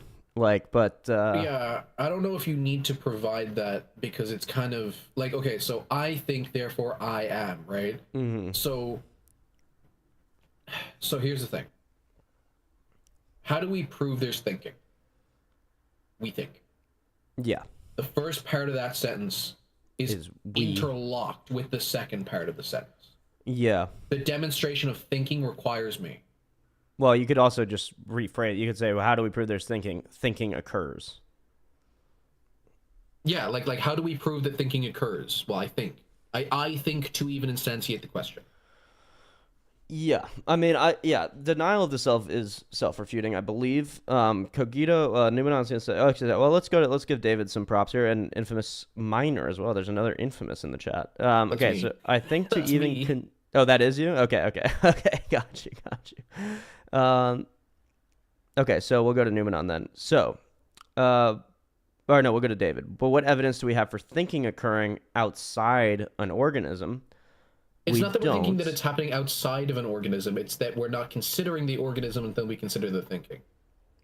Yeah, I just think, like philosophically, like you can imagine this scenario where thinking occurs outside the organism. We can't prove that to be the case because part of that is that we can't prove anything really outside of self. Well, it's that it's not philosophically linked to outside of the thought, right? Because to think about an organism is to think about all its, assets and connections and et cetera, right? But the very premise of the sentences, all sentences, is thinking.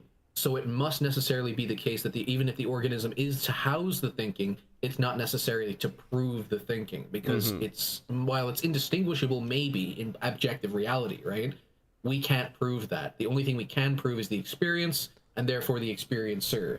We can't prove that we actually have a body because we can't prove what the experience is, or if the experiencer is misinformed in some sort of way. Yep. Okay, so Cogito assumes that the self is self-evident, but I would argue that the self is derived from more fundamental things like space, time, logic, truth, and stuff like that. But I think that those things don't exist without the self, or can't be considered without the self in sentences. Like, logic is a creation of humans. Well, I disagree with that. Logic. Well, no, I know you will disagree with that in the terms of, like, I'm talking about consideration of those things, not those things in and of themselves. Right. The consideration in the sentences that we think of necessitate the starting of we and I, et cetera, Like, even look at the sentence that you said after this comment is, I also think that Descartes. So to even consider the rest of your argument or the rest of your points or anything like that, we have to think. It predates the logic and the subject in the conversation of humans. Yeah, but I think that kind of is Numenon's point, which is that like, not only do you have to presume the self and thinking to be occurring or something like that, but the self implies space and time, at least. I don't think it implies space. Well, maybe not.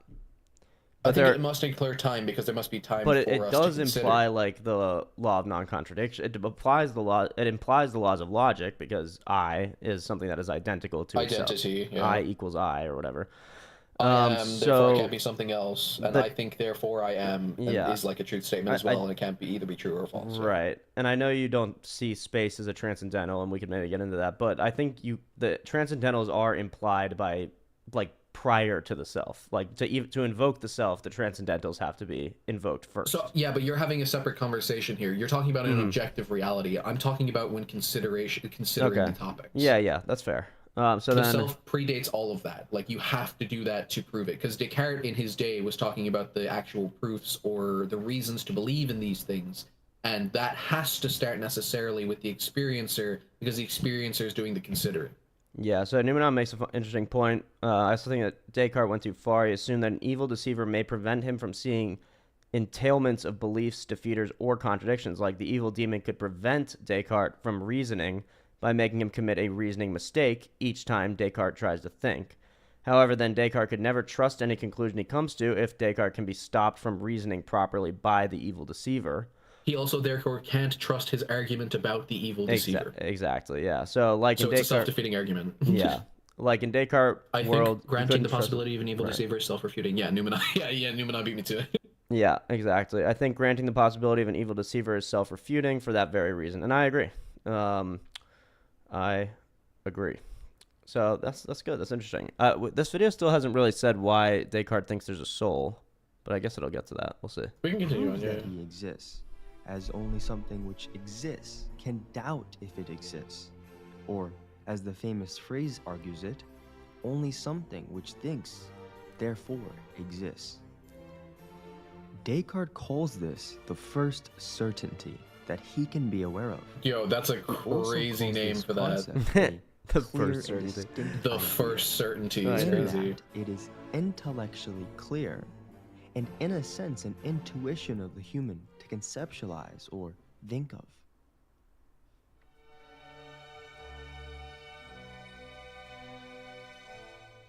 Now that Descartes has established that his mind exists, he further continues to argue that there is a distinction between the mind or soul and the human body.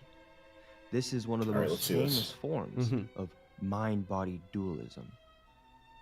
In the sixth meditation, Descartes states, "I possess a body with which I am very intimately conjoined, yet because, on the one side, I have a clear and distinct idea of myself, inasmuch as I am only a thinking and unextended thing, and as, on the other, I possess a distinct idea of a body, inasmuch as it is only an extended and unthinking thing.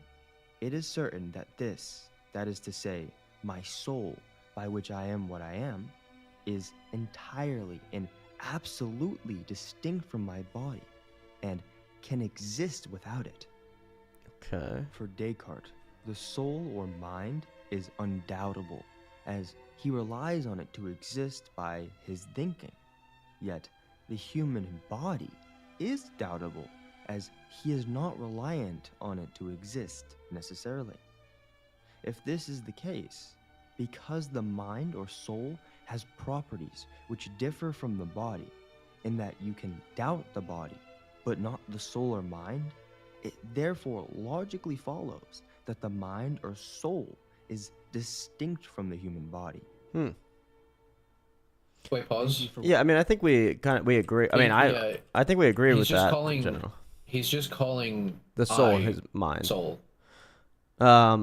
Yeah. That's what he's saying. I think, therefore I am, but the I is disconnected from the body, therefore the I is soul. I disagree with that.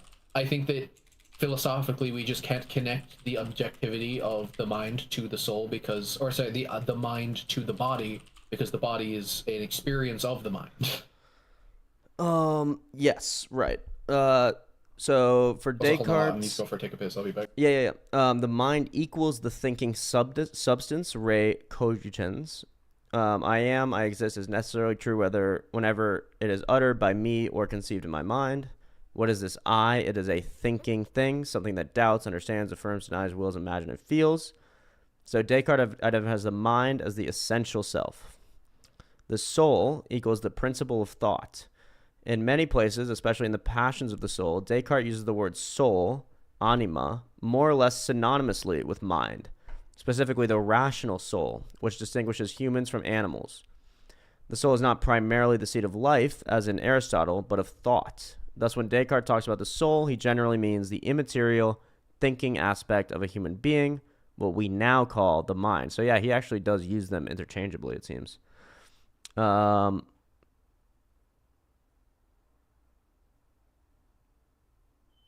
He kind of sees the soul as the seat of the mind. Okay, so then to Numenon. Then the Christian would argue that God is what makes the evil deceiver metaphysically impossible. Yeah, I agree. That's, in my opinion, the way tag can be revived. I like that. Yeah. The cogito goes to you exist when you think, goes to you might not exist when you don't think. True. But we can't say that we might not exist when we don't think, because you can't say anything when you don't think. I think I would be able to come up with some sort of hold on. So if you have like the negative version of I think therefore I am, I think you can say that which requires the denial of consideration cannot be considered. Right. I think that's a good way to formulate that. I'm curious. I'm going to have ChatGPT please contrast Aristotle and Descartes in detail on the definition of the soul.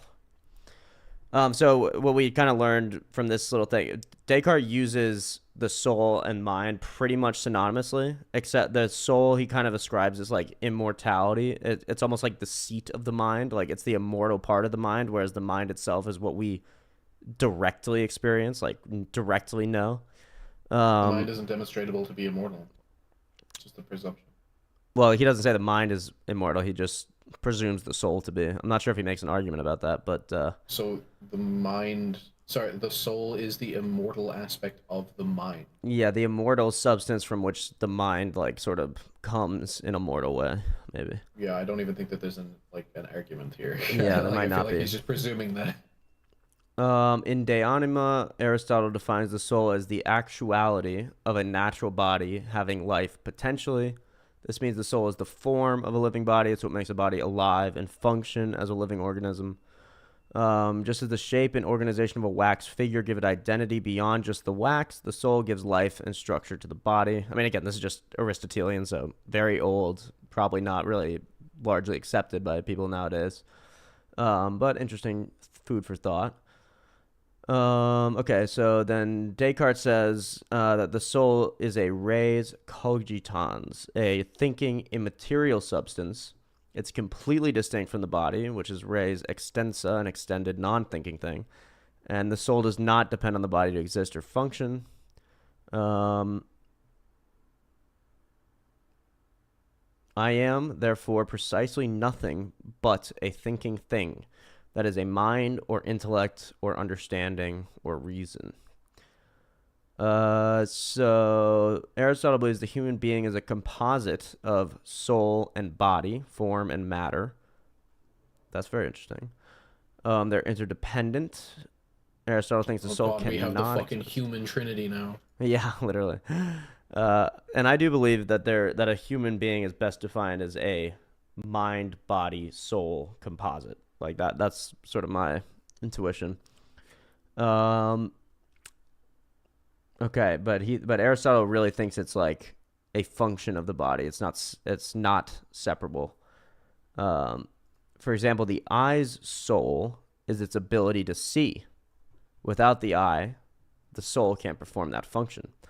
And that is interesting. Yeah, now we're just getting into really old now it's just old ass Aristotelian philosophy. So that's interesting. Okay, I think we understand. that. So that's cool. That is cool. I'm still. Well, let me ask you this: did Descartes simply presume the soul to exist immortally, or did he offer a proof of that? Yeah, okay, Numenon, it was nice to hang out. Hope you're both doing well, and take care, friends. Take care to you, my friend. Thank you for joining and giving us some nice food for thought and some discourse to think about.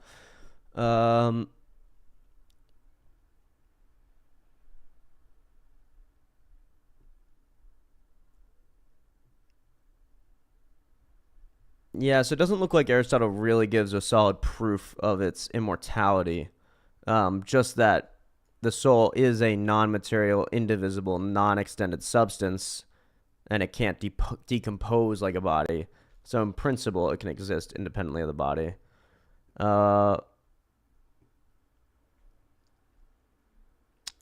Because the soul is not physical, which again, he's just saying the mind is not physical. It's not affected by physical death. Therefore, it can continue to exist. He really started off with a banger, and now he's just kind of going. Yeah, exactly. Okay.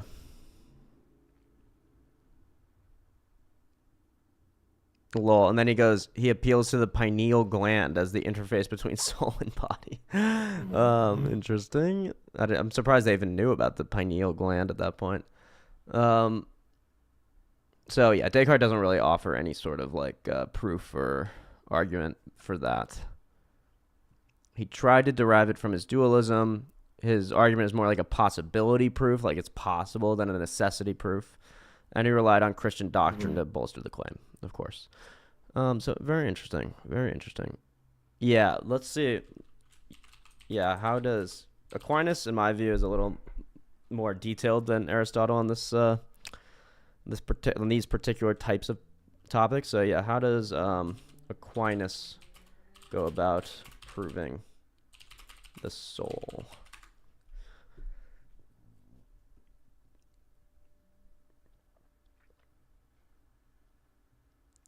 So he starts from Aristotle. He loves quoting Aristotle. He calls him the philosopher in the Summa Theologica, which I think is awesome.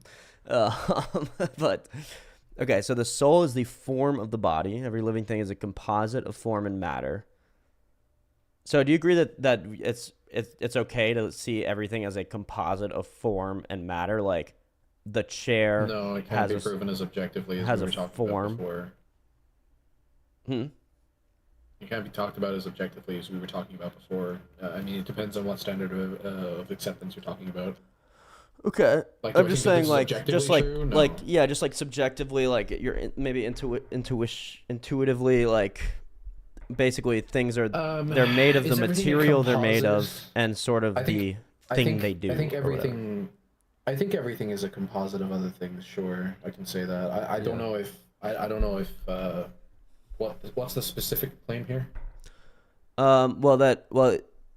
Aquinas or Aristotle actually says every living thing is a composite of form and matter. I think that's maybe a little more obvious because living things like do stuff. But I would say like even a computer or a chair. Yeah, I would say everything exactly. Well, no. Because if it's a composite, there would necessarily need to be something that was not a composite.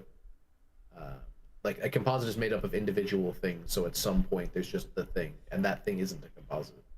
Okay. I mean, really, all you'd be saying is all composite things are composite. Yeah, it seems like even all the way down to like the quark or something. There's the actual quark, and then there's the purpose it serves. It's more about the definition of composite. Like the definition of composite is that it's made up of things, and if those things are composites, what's that made of, and et cetera, et cetera. You have to get down to like composite invokes the individual, like it's made up of individual things. Eventually, at very least. Yeah. So, but I'm just saying. Well, okay, maybe you say everything's composite, or maybe you say there are certain things that aren't composite. But I'm just saying like. The composite doesn't have to be like more material things. It's more like the matter anything and the form, and the form being what it does. The form is just a composite. The form is a composite. Yeah, form. I guess the form could be a composite of different sort of functions or something. Well, I think you would agree that all purposes are composite. Or all actions are composite. Like they're all just emergent properties of other composites. Okay. Yeah. Like for instance, fly A does a different thing than fly B. That's because it's a different composite made of different things. Mm-hmm. Okay. Right. Like fair enough. Because like obviously, I don't think I can use the soul as a. I don't think I can use a human as an example because you'd say that they have free will, so it doesn't matter what they're composed of. But like flies and animals and shit. Okay, so this is what Aquinas is going to say. Human beings are capable of intellectually grasping universal immaterial concepts, i.e. justice, beauty, triangularity, sevenness, things that are totally immaterial. I'm sure you agree. Sevenness? Well, I added in sevenness, but like seven as a seven as a thing is completely immaterial. I agree that we're able to grasp concepts that don't necessarily have any basis in like reality. Materiality, right? So therefore, there must be a principle in us that can operate independently of matter, since matter is always particular and material. Always particular and material. No, because I don't think their considerations are necessarily like all consideration of material things are immaterial. Like for instance, if I think about adding an apple to another apple, like the thought isn't about like the thought isn't those actual two apples. Like right. It's not like in fact I think that. But if there were actually two apples, those would always be particular and material, right? Well, no, because so here's the thing: is that like I think that there's a step that we're missing here. Okay.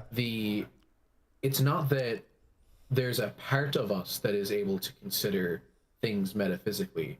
We can only consider things metaphysically. Yeah. We can't consider things in materialistic ways right. because right. That's not how consideration is done. Right. So it seems like you're proving. I mean, this would be a stronger formulation of what Aquinas is arguing right here. I don't necessarily think so because I think he thinks that there is some material version of like the soul. No. He like thinks there's there like a material aspect. His of the conclusion soul. from this, which is basically what you just stated, that there's some by the principle of thinking of things that are immaterial proves an immateriality of the mind or some ability to do like. So therefore, okay. So he says, therefore, there must be a principle in us that can operate independently of matter, since matter is always particular and material. So he's not saying anything about things that are immaterial. He's saying matter. All he's asking you to accept is that matter is particular and material. I think material is obvious because it's matter, so it's material. And particular, I'm not exactly sure. I don't know what it means. What particular? What it means, but like, I don't know. I don't know what this proves, right? Like, if he's just going to say that there is a metaphysical aspect to the thinking or consideration of the thing, therefore we have a metaphysical thought machine like in us, and that's the soul. I just disagree. Like, I think we're just redefining the soul. Okay. I mean, he definitely believes the rational soul is the faculty responsible for rational thought. And then he's just corresponding mind with soul. Yeah, I disagree. So he's doing the same. It's actually like a proto Descartes sort of thing, or maybe I'm sure Descartes leaned on Aquinas for this. Like, we get it. The mind exists. What is the fucking soul? Stop using like if the soul is just the mind, stop using the fucking word. Like. So this is how he tries to philosophically demonstrate the soul's immortality, which I guess it seems like in sort of ancient, or not ancient, but whatever, medieval thought is just equal to mind. Like they're basically like just tied together. Yeah, and see, this is my disagreement. This was my disagreement with the when we had the free will discussion, was that like, you're saying the soul exists and it's the reason for like free will, but like what is the mind? And if you're just gonna say, or what is the soul? And if you're just gonna say it's a MacGuffin of the mind that produces free will, like I don't know what properties you're giving it other than it's a mind that can produce free will. Like, you might as well just say the mind can do free will now. Like what? Like, we're just conflating words. We're playing the synonym tap dance. Well, because I think. Yeah, I don't think the brain can do free will because it's and by particular, I realize what he means now. It's not composed of parts. So things that are particular are composed of parts. Oh, he thinks the mind isn't composed of parts? What the fuck does he think experience is then? Does he think the mind has no experience? Well, I guess that isn't a composition of the mind. That's just like an effect or something. Well, no, because the mind, I think you would agree, changes with experience, right? Like, no matter what the experience is, or if it's real or whatever, like the subjective experience is necessary to the mind. Like, the mind has subjective experience, and it changes it. Whether or not those changes are true, whether or not they correspond to reality, is all independent. But like, it changes it. Like, Okay. Yeah. That's interesting. It's interesting. I'm not sure. I'm not sure how to show that it's not composed of parts per se. Maybe we can ask. Well, I mean, you would say that the initial mind isn't composed of parts because it hasn't had any experiences yet. Mm-hmm. Right, but then, like, what makes up the mind? If you're just saying the mind is an emergent thing of reality, like, okay, that's just a presumption. Like, you're just presuming that this is an axiom. Yeah. Like, I don't think you can prove that in any way. Like, Well, I get the proof that Aquinas is trying to use is that the mind. We've proven that the mind is immaterial, and do you agree with that to some extent? I don't think we can prove the mind is immaterial. I also But you don't think said we can prove that the mind is material. You said that anytime we consider anything, we're doing so immaterially. No, I said that anything we consider is immaterial because consideration is immaterial. I didn't say the mind was immaterial. Well, how does the mind produce consideration if it's material? I have no idea. I'm just saying that you can't prove either or. Okay. Okay. Like in the same way that you can't prove, like, a person without a mirror doesn't know what they look like. You get what I mean? Yeah, I guess. Like, yeah. it's like that. It's like a mind that can only consider things can't prove if it's only immaterial, because anytime it considers it, it's necessarily immaterial. Like, it's a limitation of the mind to only be able to imagine things immaterially. Okay. So are you using mind as are you using mind as synonymous with brain, or no? You're not. I'm just making sure you're not doing that. No, right? no, Yeah. I'm not, right? Because the brain is an experience, right? It's something Yeah. that we learned in the reality we experience.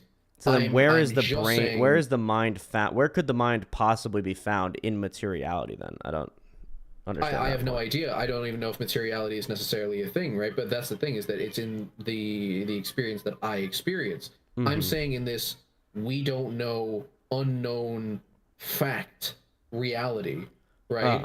The limitation of our brains, or not brains, the limitation of our minds Mind. Yeah. to be only able to consider things as metaphysical claims, even reality as we experience it, right? Like a rock, like I can only Yeah. consider the rock in a Yeah. metaphysical way, even though it has, like we would assume in an objective reality, it Mhm. has some sort of materiality to it. What is there to say that the mind isn't the same? What if the mind is material, but because of the limitations of the mind, it can only be considered immaterially? Okay. Like the same Okay. as the rock, right? We can only consider the rock immaterially. Yeah. But if we say that it has a material, that's just a limitation of the mind. Okay. Okay. I'll have to think about that, and I actually have to go to the bathroom real quick, so I'll think about that in the bathroom, Okay. and I'll give us this little chart to consider while I'm there. Sure. All right, let's see if the chat has said anything.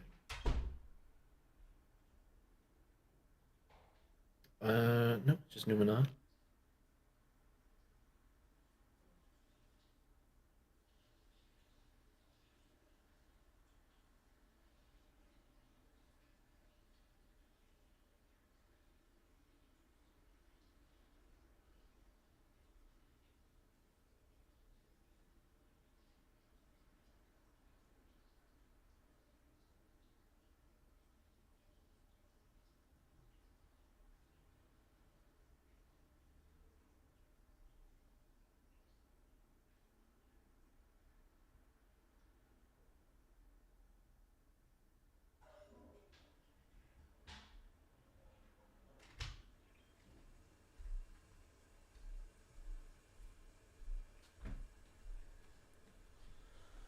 All right.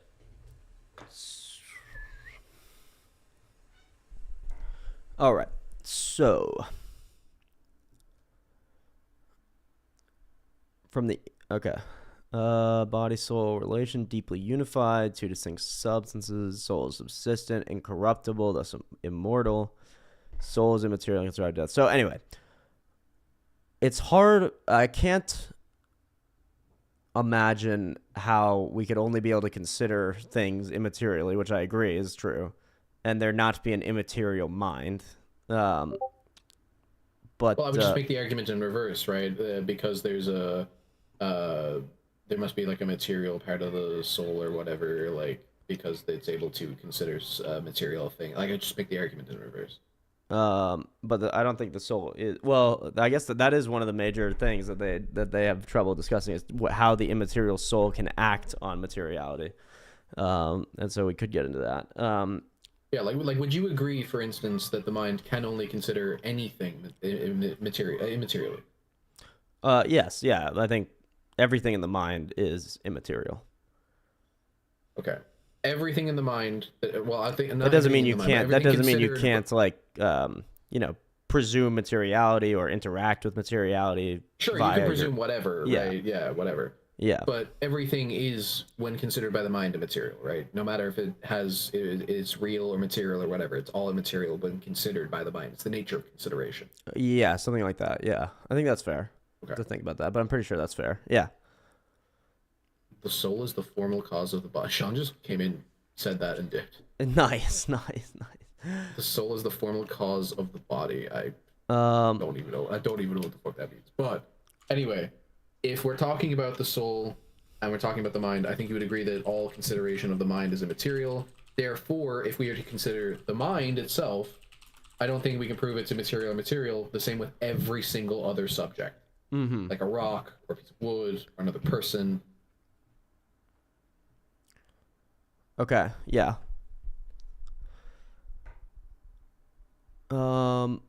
Right. Okay. So you're saying that there isn't like a proof of this at all. But even intuitively, I don't think there does it could be, seem because it would all be self-defeating, because all the considerations would be immaterial. Right. It's a limitation of the mind that necessarily creates a bias for any answer. Right. You can't. It's an unfalsifiable claim by the nature of the mind. I understand that. So this is what Sean means, by the way, when he says the soul is the formal cause of the body. We have the four causes: the material cause, what it's made of; the formal cause, what it is, its structure or essence; the efficient cause, what brings it into being; and then the final cause, its purpose or end. And so in the case of a statue, the material cause is the marble, the formal cause is the shape itself of the statue, what brings it into being is the sculptor, and its purpose or end is, well, why ever the person made the statue, say to honor Caesar or something like that. And so to the soul, it is the formal cause. So it's what it is, its structure or essence. It's the structure or essence of a person. Which brings us back to why Aquinas is going to hold to this deeply unified view of the body and the soul. They're not. The body is like the soul in a weird way. Like it is part of it. It's unable to be extricated, I guess, from it. But how do you assume the body at that case? Like that's the thing, is that you're just saying that the body exists, but I don't think you could say the body exists without consideration, which would necessarily make it immaterial, which is if we're just saying that all things considered by the mind are necessarily... Well, no, it just makes the consideration immaterial. It doesn't make the body immaterial.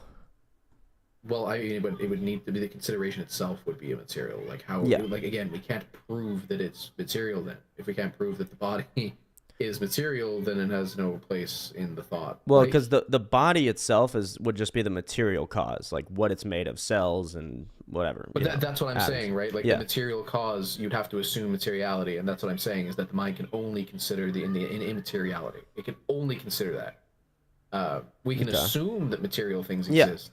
Which I think we do. I mean, practically, I that's agree. what we do. I agree. Yeah. This controller is in front of me, right? I agree. Yeah. And if we want to talk like that, then I don't think we have to do this this weird tap dance where the body is really the mind, and I'm like, no, the body is the casing for the brain. The brain is what produces the seeming, like if we're just going to go science exists and materiality exists, I think we can just say that if we're not going to go into the whole I think therefore I am thing and presume the thinker before we presume the case, we can just say the brain produces mind-like properties. There you go. Like that's like if we're gonna go all that way, that's what that is. If we're gonna go the other way, then everything is immaterial because sorry, not everything is immaterial. Everything can't be proven to be immaterial or material because every consideration is necessarily material. It's the limitation of the mind. Yeah. In both ways, I don't think it gets you to where you want, where a soul exists. In the first way, why do we say that the immaterial mind or soul or whatever would just be a product of the physical brain, the matter, the material? Well, I'm not saying that it is. I'm just saying that all the behaviors that we ascribe to the mind is produced by the brain, and we can't really see any other like scientific evidence for where it would come from other than the brain. Every effect that is placed upon the brain necessarily is affects the person. Like for instance, the whole thing where they split the brain in half and there was like two completely separate people. Right. Yeah. One believed in God and the other doesn't. Like who's going to heaven, right? Yeah. And you know, what about people who have DID, right, dissociative identity disorder, where they are actually like straight up different people? Like they have different opinions, different lives, different likes, different dislikes. What about I think it's called absorbed twin syndrome, where like it's similar to DID. I don't know the difference. Where it's just two people, not like a system of like 6, 7, 8, 9, 10, whatever. Yeah. So like what do we do in these cases? And I feel like these questions, while not disproving the idea of a soul or some outside force, definitely makes it so that it doesn't lend itself neatly to any religion we have today. Well, unless you are a tight like soul and body basically composite or something like that. So like if the twins merge together or whatever you're saying, or even in the case of the split brain. I think that's easier to say that it's two people. I think it's easier to say that it's two people with the twins case. Right. So there's two. So but why could the soul not include? No, I know you didn't say it could not, but that you said it doesn't lend itself easily to like scientific knowledge. I said it doesn't lend itself. Easily to any current religion. It could lend itself to any current religion, but it wouldn't be easy. It doesn't fit neatly. Like I would just. Like DID, to me, that doesn't fit neatly into any religion, really. D&D. Except DND, I know, but DID. Okay. Where they're literally people, like they're whole different lives and likes and personalities and scares and fears, like they're whole people, and so like, do they all have an individual soul? Like what produces the soul? It seems like if that's the case, like this mental disorder, produces like let's say that they didn't have it before, like when they were a kid, when they got their first alter. Or like the first 3, did they just start becoming like a soul producing machine? Was their soul produced? Was the first soul split into different aspects? What happens if one of them is evil? Does it get fucked out when they get brought to heaven? These are very big questions for especially Christianity. Yeah, it is a tough question. I mean, I would think that they had one single soul, and that in the material, and when we get to the material cause, that it got so like. For instance, if the normal material so that would lend itself to the shape of the statue.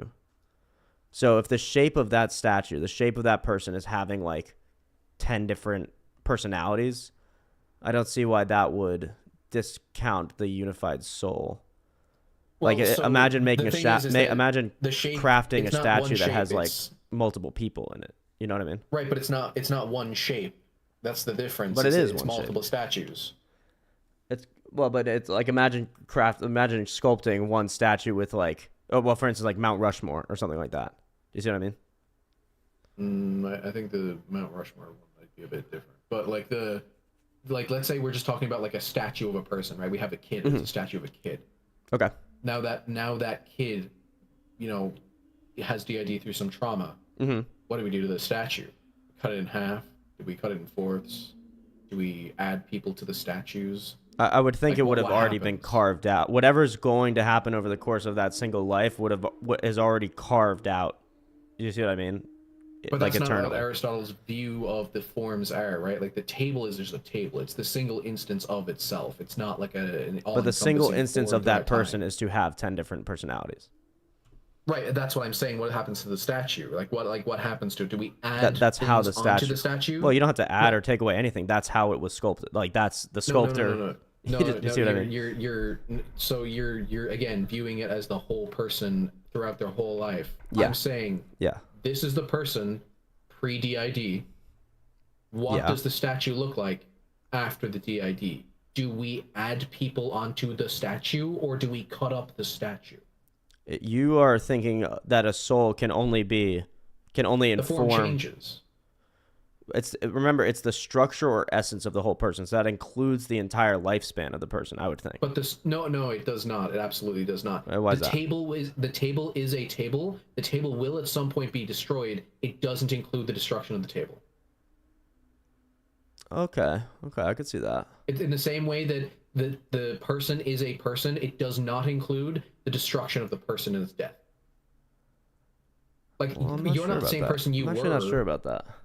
Well, you're not the same person that you were. No, like certainly 10 not. years ago. No, certainly not. So the form is different. There's no holistic form of a person, like or a holistic form of any object throughout all of time. Like, for instance, there's a table from 10,000 years ago. What's the form of that right now today? Doesn't exist. Right. So what was the form of it? Okay, I see what you're saying. So like, it's like, so it is tied. In your view, the formal cause is temporal. It's like at any given moment what it looks like. Well, it necessarily has to be because we're dealing with cause. Right. Interesting. We're dealing with so cause and emergent properties. So to the point of then, if that's the case, which I'm not sure, but if that's the case, then yes, pre-DID maybe there's one very simple, beautiful statue, and then post-DID, I don't see why you couldn't picture it as adding heads or something onto the statues. Okay, that's my question, because I was more asking, do we cut off the original statue and just make pieces of it and have like 4 smaller statues, which are just like, representations of the previous statue, right? Or do we have more statues? Because I would think you have more. Yeah. So you think that DID does make new souls? No. I mean, it would just change the shape of that particular soul. Well, really, just that particular mind.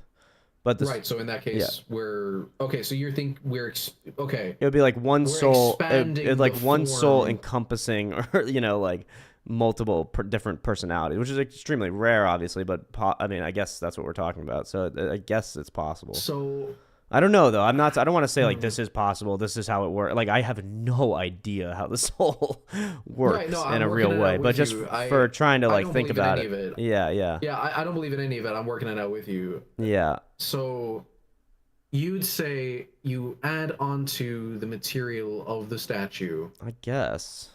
And it's still one statue. So it's still one form and still the same soul. I think it just has more different expressions, different expressions. Yeah. Something like okay. Then in that case, what if one of them was just like what if one of them was just really violent? Yeah. Like really violent for the sake of liking violence. And then another one's super passive or something. Yeah, like what happens to that soul? Like it's still one soul, and it's just the aspect of those souls. But it's not fair in the same way of like Christianity, where it sends you down to have like a bunch of different, your free will. Yeah. Like do each of those personalities have a different free will? For instance, like I imagine that there is some kind of determining factor of when you switch. Yeah. But like you're definitely not in control of that. Yeah, I mean that it's already hard enough to think about salvation when people only have one personality, like typically. So when they have multiple, it seems like this is actually I think the hardest question for free will if we were to accept it exists, because I think this is literally the removal of your free will. Like it's your soul being affected so harshly by your environment that it essentially makes it so aspects of yourself are forced out to the forefront in certain situations. Yeah. Like the violent aspect of you is immediately thrown out in certain triggers. The passive one is immediately brought out in other triggers. Yeah. And depending on which one is currently taking over, it's easier or harder for those to do. It's so complex and out of your control that it's like, like I think it would be almost impossible for you to be righteously tested in the image. Yeah, at well, I least in mean, the way God again, planned. I would perceive God as his righteousness and his justice is so vast, and like even he could, even though it'd be absolutely impossible for a human to do this, or me or anyone, then for God, it's like that's not necessarily impossible. I Right, do. but for that person, it was. That's my point. Like for that person, they could not express their free will in a way that was intended for them to do for the test. Like it's like if I walked you into a room for a math test, and I took the lead out of your pencil and told you to write with your blood. Like Wait, why is it like that? Because you could. Do you want to? Do you think it's fair? Like, Wait, but why is this situation like God demanding that of you? no, I'm not saying God is demanding that of you. I'm saying that's the situation. Okay, I see. I mean, I could make that argument if you want. Well, yeah. Okay, so I get is that it's like when if I had to take a math test and instead of writing with a pencil, I was told to write in my own blood. Yeah, it's like yes, you can participate in the quiz. It's just dramatically harder for you and not of your own volition. Like you want a pencil. I would want a pencil. Yeah. I don't want to write in my own blood. Yeah. I'm not exactly sure. Are you seeing the Paint beautiful project, the Da Vinci-esque painting project I'm engaging? I have not. No, I can't. Am I sharing my? Oh, right. I forgot. Yeah, you're just sharing the. I gotta start streaming my actual like desktop instead. Okay. Okay.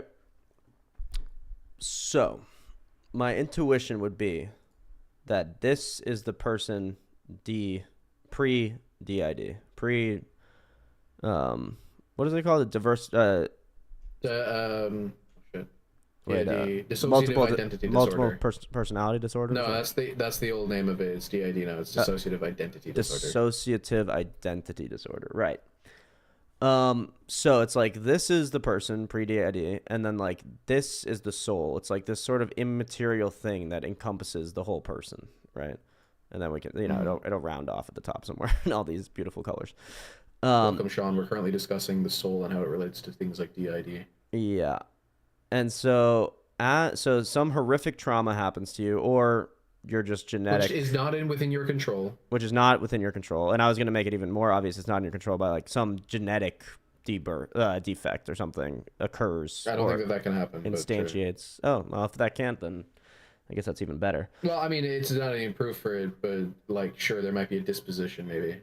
Maybe. Well, so then if it's someone else doing it to you, then that's pretty straightforward. It's like, do we think the people that like we credit you're Satan. just going to say that sin makes it so that everyone's time is unfairly harder for them to and it seems like God is just to or people that where they don't have control over this. Now then it becomes a question like, then does this new conglomerate of personalities go off and do horrific sins against people? That's where it gets harder for anyone to judge. I'm sure God can still do it. If one does it instead, right? And I think that you would just say that that's due to some bias within the whole of the soul. Yeah, and I would think even if they were together, went through the trauma and didn't have DID, they would still present very similar. So. Right. Yeah, something like that.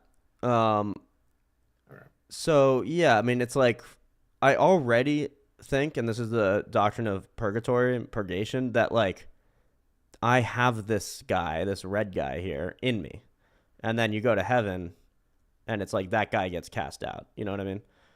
And so I think that would especially be the case for someone with this DID disorder. Like you have one identity when you go to heaven. Yeah, you just think it's the problem of sin amplified into exactly. Like made really horrifically made really literal. Yeah, made super literal. Also, Sean says that the soul is not immaterial, which Sean says the soul is not immaterial. This is the first time I've seen Sean disagree with Aquinas on anything.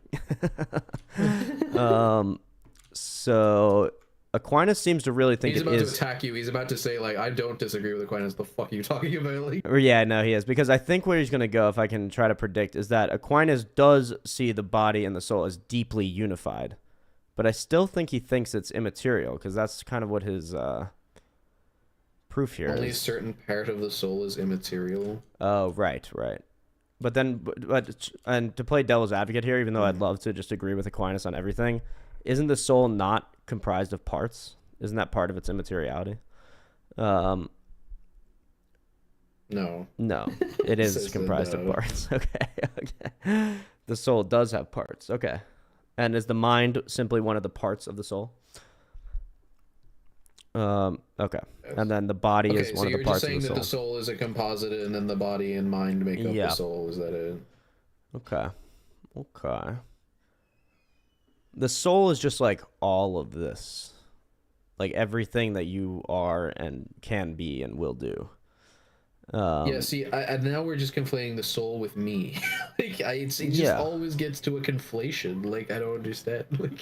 But why not? Because it's harder to describe you. Like, well, then how would you describe you? Me. Okay, so you won't differentiate exactly between your mind and your body then.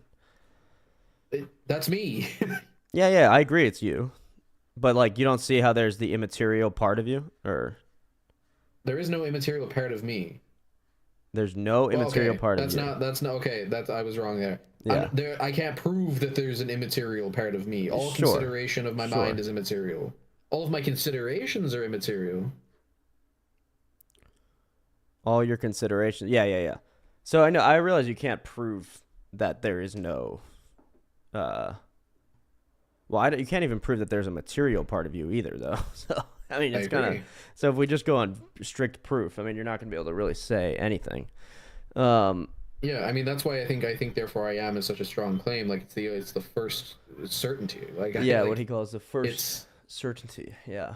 Yeah, I love that. The first certainty is a great fucking. There's been so many great fucking titles here, like the first of men, like the first of men, right, Adam? Yeah. Sean looks like he's typing something up. Yeah, let's see what Sean's got to say. So, yeah, I mean, to me, it seems like it is useful to have a concept of the soul as the as something immaterial, which causes your form. I mean, causes you to be what you are, and then just to say that. But how can you prove that? Considering you don't all conceptions of anything are immaterial based on the mind. Yeah, well, you don't prove it, but it seems useful to talk about still. I mean, because of Christianity, sure, but I don't think it's useful in philosophy. Even regardless of Christianity, I think even in philosophy, because it's like you either define yourself as strictly material or strictly immaterial, which is crazy, or some composite of the two. And so I don't see why that. Like, I think even philosophers would have to. Actually, I didn't even think about that. Or there could be some like third option C that we don't even have any conception of. That's weird. Aren't material and immaterial mutually exhaustive? Material and immaterial are mutually exhaustive. So no, because true and false are not mutually exhaustive. True and not true are. So material and not material would be a true dichotomy. Okay. Aristotle also says that the soul is said to be the same as the person, the same way that a shape pressed in the wax is the same as the whole wax seal. I mean, I disagree with that. Also, let me read what Sean is saying. The mind is the part of the soul which thinks and knows, according to Aristotle. Aristotle also says that the soul is said to be the same as the person, the same way that a shape pressed into wax is the same as the soul. Yeah, the shape pressed in wax is the same as the whole wax. And by seal, does he mean like mold? Is that what seal means? Because the shape is the same of a mold. Well, like the space in the mold is the same as the shape of the thing that it's molding. But it also seems like Aristotle might be saying this to say that they are not exactly the same. That there is like this distinction, that there's a mold and then there's the shape that's created from the mold. Okay, yeah, that's the meaning of Aristotle's. Okay. Interessant. I'm just giving a quick read to some of this. Oh yeah, let me my beautiful paint drawing. Another great paint day.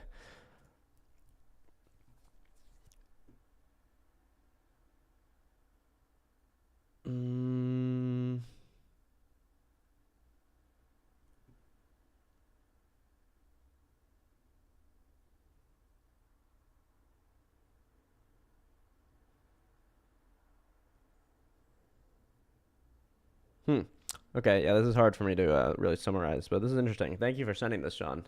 It's a nice 50-page PDF of De Anima by Aristotle. Cool. Okay. There's a couple things we were going to do. We're going to listen to some Robert Barron, although you can still say that they are one. Yeah. To me, the mind, body, and soul do seem to be connected, as in not separate, but distinct from each other.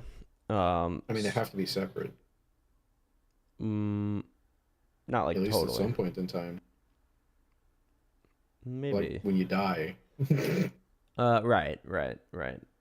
Maybe they are separable. But or before you're born, I guess. Yeah, before you're born. That goes to the question of when is the soul created. I know there's actually differing thoughts in Christianity whether the soul is eternally existent or like pre-exists the body, or whether it's actually technically created. They are eternal because they always existed in the mind of God. So. Yeah, perhaps. I don't know where I stand on that. It's an interesting. Yeah. Isn't that literally going to be how, like, it's viewed? Like, I don't know. Someone's created at the beginning of conception. Well, the beginning of conception is crazy. Yeah, that is the Catholic view, I believe. The traditional Catholic view. The soul is created at the beginning of conception. I don't think you could say, like, okay, if we're saying that the mind is a necessary existence for the soul, if you take out, like, a freshly fertilized egg in the womb, dude, that shit has no mind. I don't care what you say. Well, because only insofar as it has no ability to use reason and ration and stuff like that. But once it gets but right, so the mind, but or according to Sean, I think what is Sean's So view. if the soul is a composite or using the mind in any case at any point, then, I mean, I'm not saying it couldn't become a mind, but it definitely isn't a mind and therefore doesn't have a soul. Well, you could see the soul as something that, if you do see it this way, I'm not sure how I see it, but if you see the soul as something that starts right at conception, and the mind is the rational part of the soul, then you would simply view the mind as like growing as the child grows, in the same way that the body grows as the child grows. Right, but let's take a moment in time. Does the freshly fused egg sperm mixture have the capacity to reason? No, so then it would be a soul without a developed mind. Well, I wouldn't be a soul because the mind isn't an aspect of it. Well, but if I'm understanding correctly, then the mind is simply a part of the soul, just like the body is a part of the soul. So it doesn't have a body either. The same way that a chair would be described as having like 4 legs. If I remove the legs and only give you the seat, it's not a chair. Okay. Like, so it's not a soul. Okay. It's literally missing one of the, at least about the description we've talked about. Yeah. It's literally missing the necessary part to be a soul. I don't think it's necessary that the mind be, for instance, like somebody who's completely brain dead, I would say still has a soul. Like we already said that after you die, the soul would be separate from the mind. Well, that's brain death. It's not the mind. So right. That's like the body, and the body still exists. But I mean, it would have no rational function. Yeah, I agree. It's not necessary to be rational to be a soul. I agree. I'm not saying be rational. I think have the capacity to ration is different. Like even an irrational technically it has person the capacity just like to ration. later in time, but yeah, I see what you're saying. I'm leaning towards Sean's view that the mind can grow from a very small seed of like not being yet rational or functional. But a seed isn't a tree. No, but the mind is not the soul. They're not identical. Right. I'm not saying the mind is the soul. And I don't think the soul is dependent on the mind. The soul. Yeah, it's one aspect of the soul. Okay, yeah, Sean, I'm not saying that these individual things are the soul. I'm saying that the soul necessarily has parts, which you said, and one of the parts are being removed. Does that mean that the soul isn't made of parts and doesn't require one of these parts to exist? Well, we already said, Sean believes that the soul is made of parts. So right, but one of these parts are being taken away. So if it doesn't require one of these parts, then it doesn't need them, and therefore it's not made of parts because it only requires body. Yeah, I mean it's possible that it still requires the future, like the potentiality of a mind, which it would have. Right, but then sperm is valuable. Well, it could potentially be a human being. Well, couldn't without the egg, though. Right, but it could potentially get to an egg. I guess. Yeah. Like, I am as valuable as 1,000 men because it could potentially have 1,000 kids. Not sure. Not Like, sure like at what exactly. point does the potentiality of the thing become valuable? That's a good question. At what point does the potentiality of a thing become valuable? I think that really is the fundamental sort of abortion question. And I would say when it is yeah, where would you place it? I don't. It's such a I think difficult, mind-bending problem. I don't know. But so I like the joke that liberals hate landlords, but they love people who have abortions. Where it's because when landlords kick out homeowner people who don't own homes, they're monsters. But when mothers kick out fetuses, they're brave. They're like brave people. Yeah. Yeah, I do like that meme. No, it is. It's a good. That's a solid meme. That's a good meme.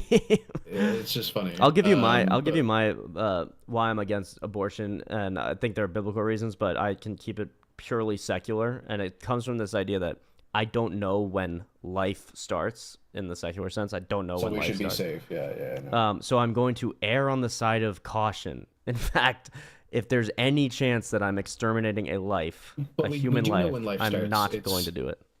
Well, but we do know when life starts. Oh, you do? Because I've never heard any consensus about when life starts. Conception. Sure. So that's why I'm against abortion. But what do we care? But what do we care about? Because we don't care about life. Well, I care about life. Yeah. No. I do. No, I guarantee that you don't. Right? Why is that? When a body dies, all the cells are alive. Do you want to save all the cells? Does your heart break? I care when about the cells die. I care about because I care about life hierarchically according to what it is. So when the cells in my own body die, I don't care, right? I guess I care about them insofar as I do, which is very little. But a full human life is well elevated above the life of a few cells. Right, but that's what I'm saying. We're not actually talking about life, because life is a scientific definition, and it's not the capacity to deploy consciousness. No, the capacity to deploy consciousness is what we do care about, because it has all the aspects of what we're talking about, which is the soul, which is the actual thing that you, as a Christian, care about. Well, if something doesn't have a soul, I don't think you give a fuck about it. A fetus, as young as it is, has the at least, I don't know about capacity if you're using it that way, but it has the potential. Deploy consciousness. It has the potential to deploy consciousness. In fact, if left alone, it will. Sure, if left alone, well, actually, if left alone, it won't, because if it doesn't have the mother's body, then it won't. I mean, if the mother doesn't kill it and continues to feed herself and drink water, then it will. Sure, if it lives off the mom, sure, it can do that. Yeah. But I will say that one, it doesn't have the right to live. It doesn't have the right to live at someone else's expense. It does have the right to life. Even if you grant it full personhood, it still doesn't have the right to live off of someone else. Well, then it's okay for a mother to kill her 4-year-old child because it would die without her. No. In the same way that it's not okay to kill a homeless person because you have walked in my way. Yeah. So why would you then kill a fetus? Because you don't have the right to live at someone else's expense. You are literally. Oh, so like an orphan in an orphanage. Like, for instance, well, if that's the case, but that's an absurd. No. For instance, do you think that parents should be obligated to donate their organs to save kids? Obligated. I'm talking about forced by law to give their organs, or blood, like forced by law. I guess not. I've never thought about that. No, because they don't have the right to exist off of me. Well, I also think that the only case in which a so-called abortion would be like okay is to protect the life of the mother. I think even that is biblical. So that's what that situation is. Is that in the Bible? I don't know. If I'm not sure. I mean, I know that Catholics can defend that. I'm not sure. Sean, I'd be interested to see what Sean types. But Sean has stopped typing every time we've switched. I know. Switched. I know. I feel bad for him. I feel bad for him. He's just typing away. But but I don't get this point where like you're not obligated to. I'm sorry. What was it again? You're not obligated to take care of a child or something. Like you're not. No. So I said the child, even if the child. So we're using child very sure. So fetus, here. But I think a fetus is a child. I mean, it literally means child in the Greek. But anyway, I don't care what it means in the Greek. Okay. Like, Like we always use words that don't necessarily. Do you mean see a what they fetus mean, as essentially a parasite? Essentially, is the question. As a parasite? That's the argument that some people use, that it's like a parasite feeding on the mother, and the mother has every right to expel the parasite from her body. I think it might necessarily be a parasite in both worldviews. I think that's just how it works. No, I just think that's completely absurd. It literally is a one-way benefit to it. Yeah. Yeah, It's same not with a symbiotic. 1-year-old child and a 2-year-old child and a 3-year-old child. There's only just one because way you find benefit. it insulting doesn't mean that it's like. I'm not insulted by it. I'm not saying that they can. I'm saying insulting to them. Oh, but okay. like just because I'm not saying that just because they're a parasite they can be expelled. That's not what I'm saying. I'm saying that they are a parasite. Like that's just true. Like based on the definition of the word parasite. If we're going to talk about the definitions of words here, I actually think that's not true, because I'm pretty sure the definition of parasite is that it's a separate species, but I'm not sure. So we'll check. Why are you asking ChatGPT? Just look up the definition. Because I like ChatGPT. Let's see. Sure. I mean, if it just doesn't say what it blends out with a fetus, then I'll just say it's not. So. Parasite is an organism that lives in or on another organism called the host and benefits by deriving nutrients at the host's expense. So maybe it is. Yeah, it's a parasite. The parasite often causes harm to the host, but usually doesn't kill it outright. Yeah, there you go. Okay. Parasite can also refer to a person who Okay, that's just nothing.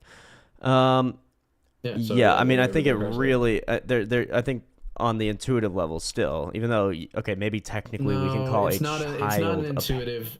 You think it's intuitive that a fetus is parasitical to a... Listen, again, you're taking this as like an emotional insult. Like, it's just a fact. Like, they are a parasite. Like, I know that's been insulting. Like, it just doesn't matter. Like, that's what it is.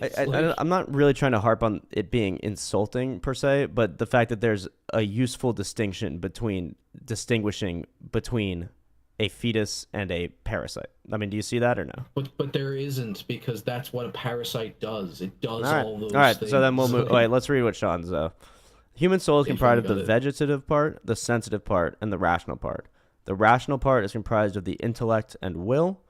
Plants have souls, but they only have the vegetative part.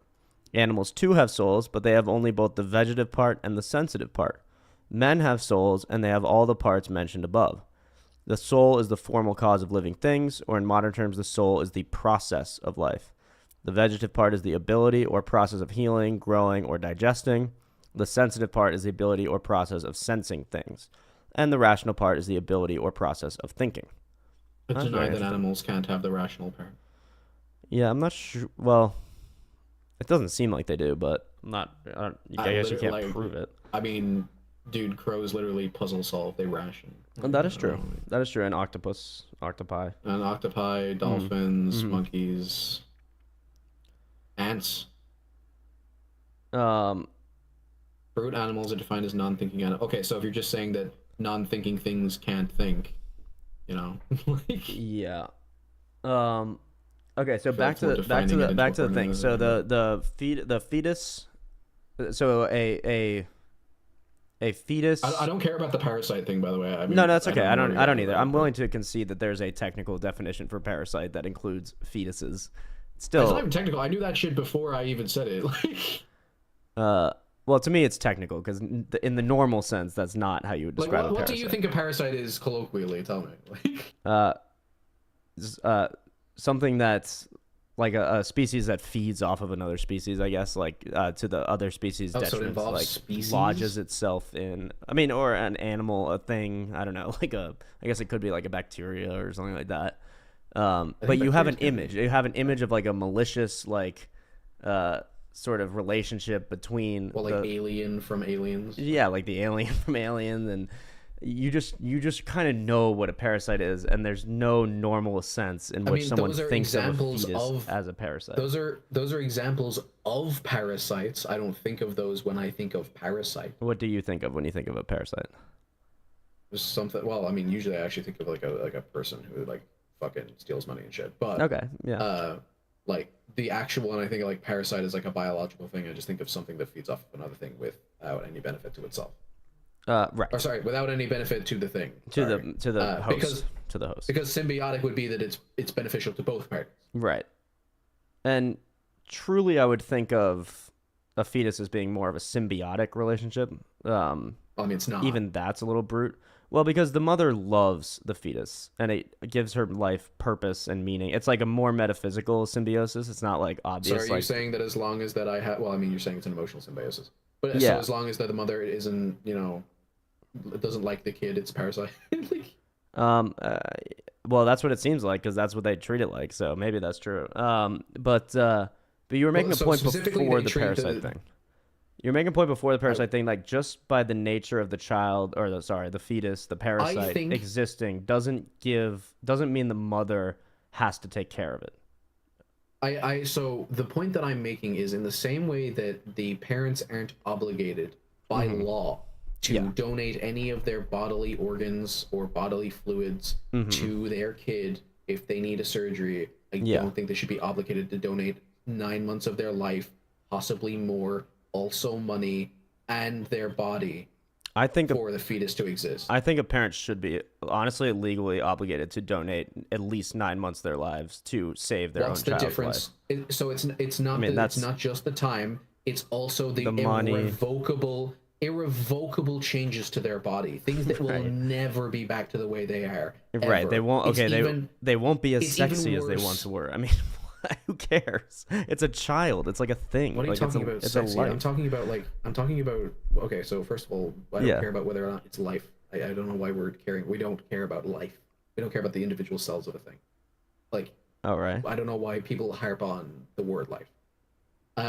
Okay. But like, why would it have this special right when it's not even a thing we care about yet? To live off the expense of something we do care about, which is a person. Because this is a person. We see it as a person in making. But it's not a person yet. But if it will be, it's as close to a But it person as it can isn't. be. Yeah, I mean, I get That's not your true. point. I get the technical argument for this. I mean, a fetus. It seems It's not even technical. It just makes sense to me. Like the reasoning that you're using could Uh-huh. be extended to do this. Like, it's not a person yet because it's not. It doesn't have the things that we care about in people. So, it's but alive. I do agree with babies you. have the things we care about in people? Like what do we care about? Yeah, in absolutely. They have the ability to deploy a conscious experience. Yeah, 100%. People? Okay, so as long as so you would place the Up to like 20 weeks like once they get that. Up to like 20 weeks when they get the ability to deploy a conscious experience. I'd be okay with going down to like 14 weeks, something like that. Sure. Just for Okay. to be safe. But like before that, we definitely 100% know that they don't have the parts to deploy that conscious experience. They don't even have a brain. That's fine. That's fair. I respect your opinion. I respectfully disagree, but I think that's totally fair. Like, let me ask that. Why do you care about life? Like, where do you derive this different? Like, because obviously we're not talking about cellular life. I'm right? commanded like, what do you mean by to life? love my neighbor as myself. I do see the fetus as my neighbor, as a person in making. Right, but there we go again. Like, so we care about personhood, not life. Yeah, so I think they are a person. Okay. And I do Okay, so have this. what- I do have this view of the soul that it forms the whole thing, and I don't think the soul just kicks into being after you can have rational thought or conscious experience. I think the Okay, soul. so you don't agree with like Aristotle? Well, no, I don't. I don't think most people agree with Aristotle like today on most things. Sure, that's fine. I'm just making sure. Yeah, So yeah. No, I don't. So when you say person, do you care about people because they're your neighbor? Yeah. Let's say some. Very simply, I'm glad that I wasn't aborted, or my brothers, or anyone I know who could have easily been aborted. Sure, I'm also glad that a lot of people aren't dead that could have died. Right. So that's the basis of it. And really, the basis is I don't know when this life But I'm consciousness also glad experience starts, and so I'm going to err on the side of caution. But wouldn't you be also glad if your friend who was a girl who was just getting into some serious dedicated part of her life, like college or a job or something that could make her very successful, make her the people that she loves in her life very successful, got an abortion, and that allowed her to continue that? And I mean like abortion before. I mean, like, I that wouldn't thing was be able angry. about I wouldn't everything. be particularly upset with her. I wouldn't like sit her down. But what you did is very wrong. You're going to hell. Yada yada yada. Like No, I'm not saying like that. that. You would say that. I'm not saying that you would say that. I'm not saying that you're in the hospital. But clinic fucking privately, condemning people. privately, and I would if asked directly my opinion, I would think that there's no career that's worth a person. Well, no. So I'm not saying that necessarily. I'm saying that Yeah. like, their life would have been worse, Mhm. objectively, Yeah. if they had gone with the kid. And now it's not, and it's better for Mhm. everyone in her life Yeah. because of what was happened that day. Yeah. And I'm talking, it was before the brain parts were even there. Like, let's say it's Right. the first week. Like a first. Yeah. Yeah. The Yeah. first week, that shit was just taken out. Like, they barely even a multicellular organism. What happens now? Are you happy what that she made that choice? I would be happy for my friend if they made that choice. I wouldn't be particularly happy about it, but I wouldn't judge her. But I wouldn't be particularly happy about it. No. But like, okay, so it's just a weird. Well, because like, my mom, you have- my parents both could have had a better life if they could spend more time focusing on their career, or if both my mom and my dad could work. But that doesn't mean I wanted my brothers to be like. I could have had more. I didn't know that you would actually can see that point. I thought that so. Usually, the uncertainty of the Well, the point that I'm is what tempted to people make say. is like, well, how do you know she would have had a better life? Most mothers find an extreme amount of purpose and joy from having a child. So that's the normal point. That's the average point. I get that. I don't But know I if you am can make the- I don't think I'm you can like make the feeding most into mothers your get that, argument because I know that's how a lot of people see it, that like you can get rid of a child and that will make your life better in some way. And Also, usually let's- that's a let's career change oriented the- thing. But also let's change the vernacular here, because like Okay. we use terms like life and child. Yeah. This is this is only one of those things. It's a not potential the life I child care and a about. potential life. Sure, it's a potential child in the Mhm. same way that I am a potential dead person. Yeah. Okay. Sure. Yeah. You know what that thing is? So you also? will die. Potentially dead. Yeah, on a longer scale, but yeah. I agree. Well, But here's the thing is so that, by like, your I'm but not- if I'm we're not you, I'm not trying to you ascribe this. potentially. I'm not trying to be aggressive or ascribe this to you, but by that strict logic, like because you're potentially dead, it's okay to kill you now. No. Right. So because it's I'm saying potentially what I alive care about- and will potentially be No, dead, because then it's not no, okay to because kill I'm pointing it. out now. I'm pointing out the value difference between me and you. I'm using your logic and why it Okay. doesn't make any sense to me. Sure. I think that the potentiality of the conscious experience doesn't matter. If you can't deploy conscious experience, I don't care. Right? Okay. If you absolutely can't, I don't care. If there's like a minute amount of debate about whether or not you can, and they're like, oh well, there's sometimes there's brain waves that can indicate that, but we're gonna have an abortion anyway. I'd be like, hold on, let's not do that. Right, Like right. that's why I drop it from 20 weeks to 14 weeks. Sure. Because I'm like that, then there's like no room for error. Uh-huh. Because I care about the conscious experience, right? Once you have a subjective experience and all Yeah. that, I care. Okay. You know, if Yeah. my mom was a vegetable, and I knew absolutely she was never coming, Right. and she didn't have any experience. Then it would be Subjective better to pull the plug, so to speak. Yeah. That's not my mom anymore. She's gone. Right. She is dead. Right. Like, Yeah. I and get so that. I would pull I the get plug. that. I wouldn't care about that corpse, right? But Mhm. I would care about the memory and experience of the person. Sure. And so that's what I care about. I care about the conscious experience, the subjective experience of the But notice person. how I you don't care said about if she's they're never alive. coming back. Mm-hmm.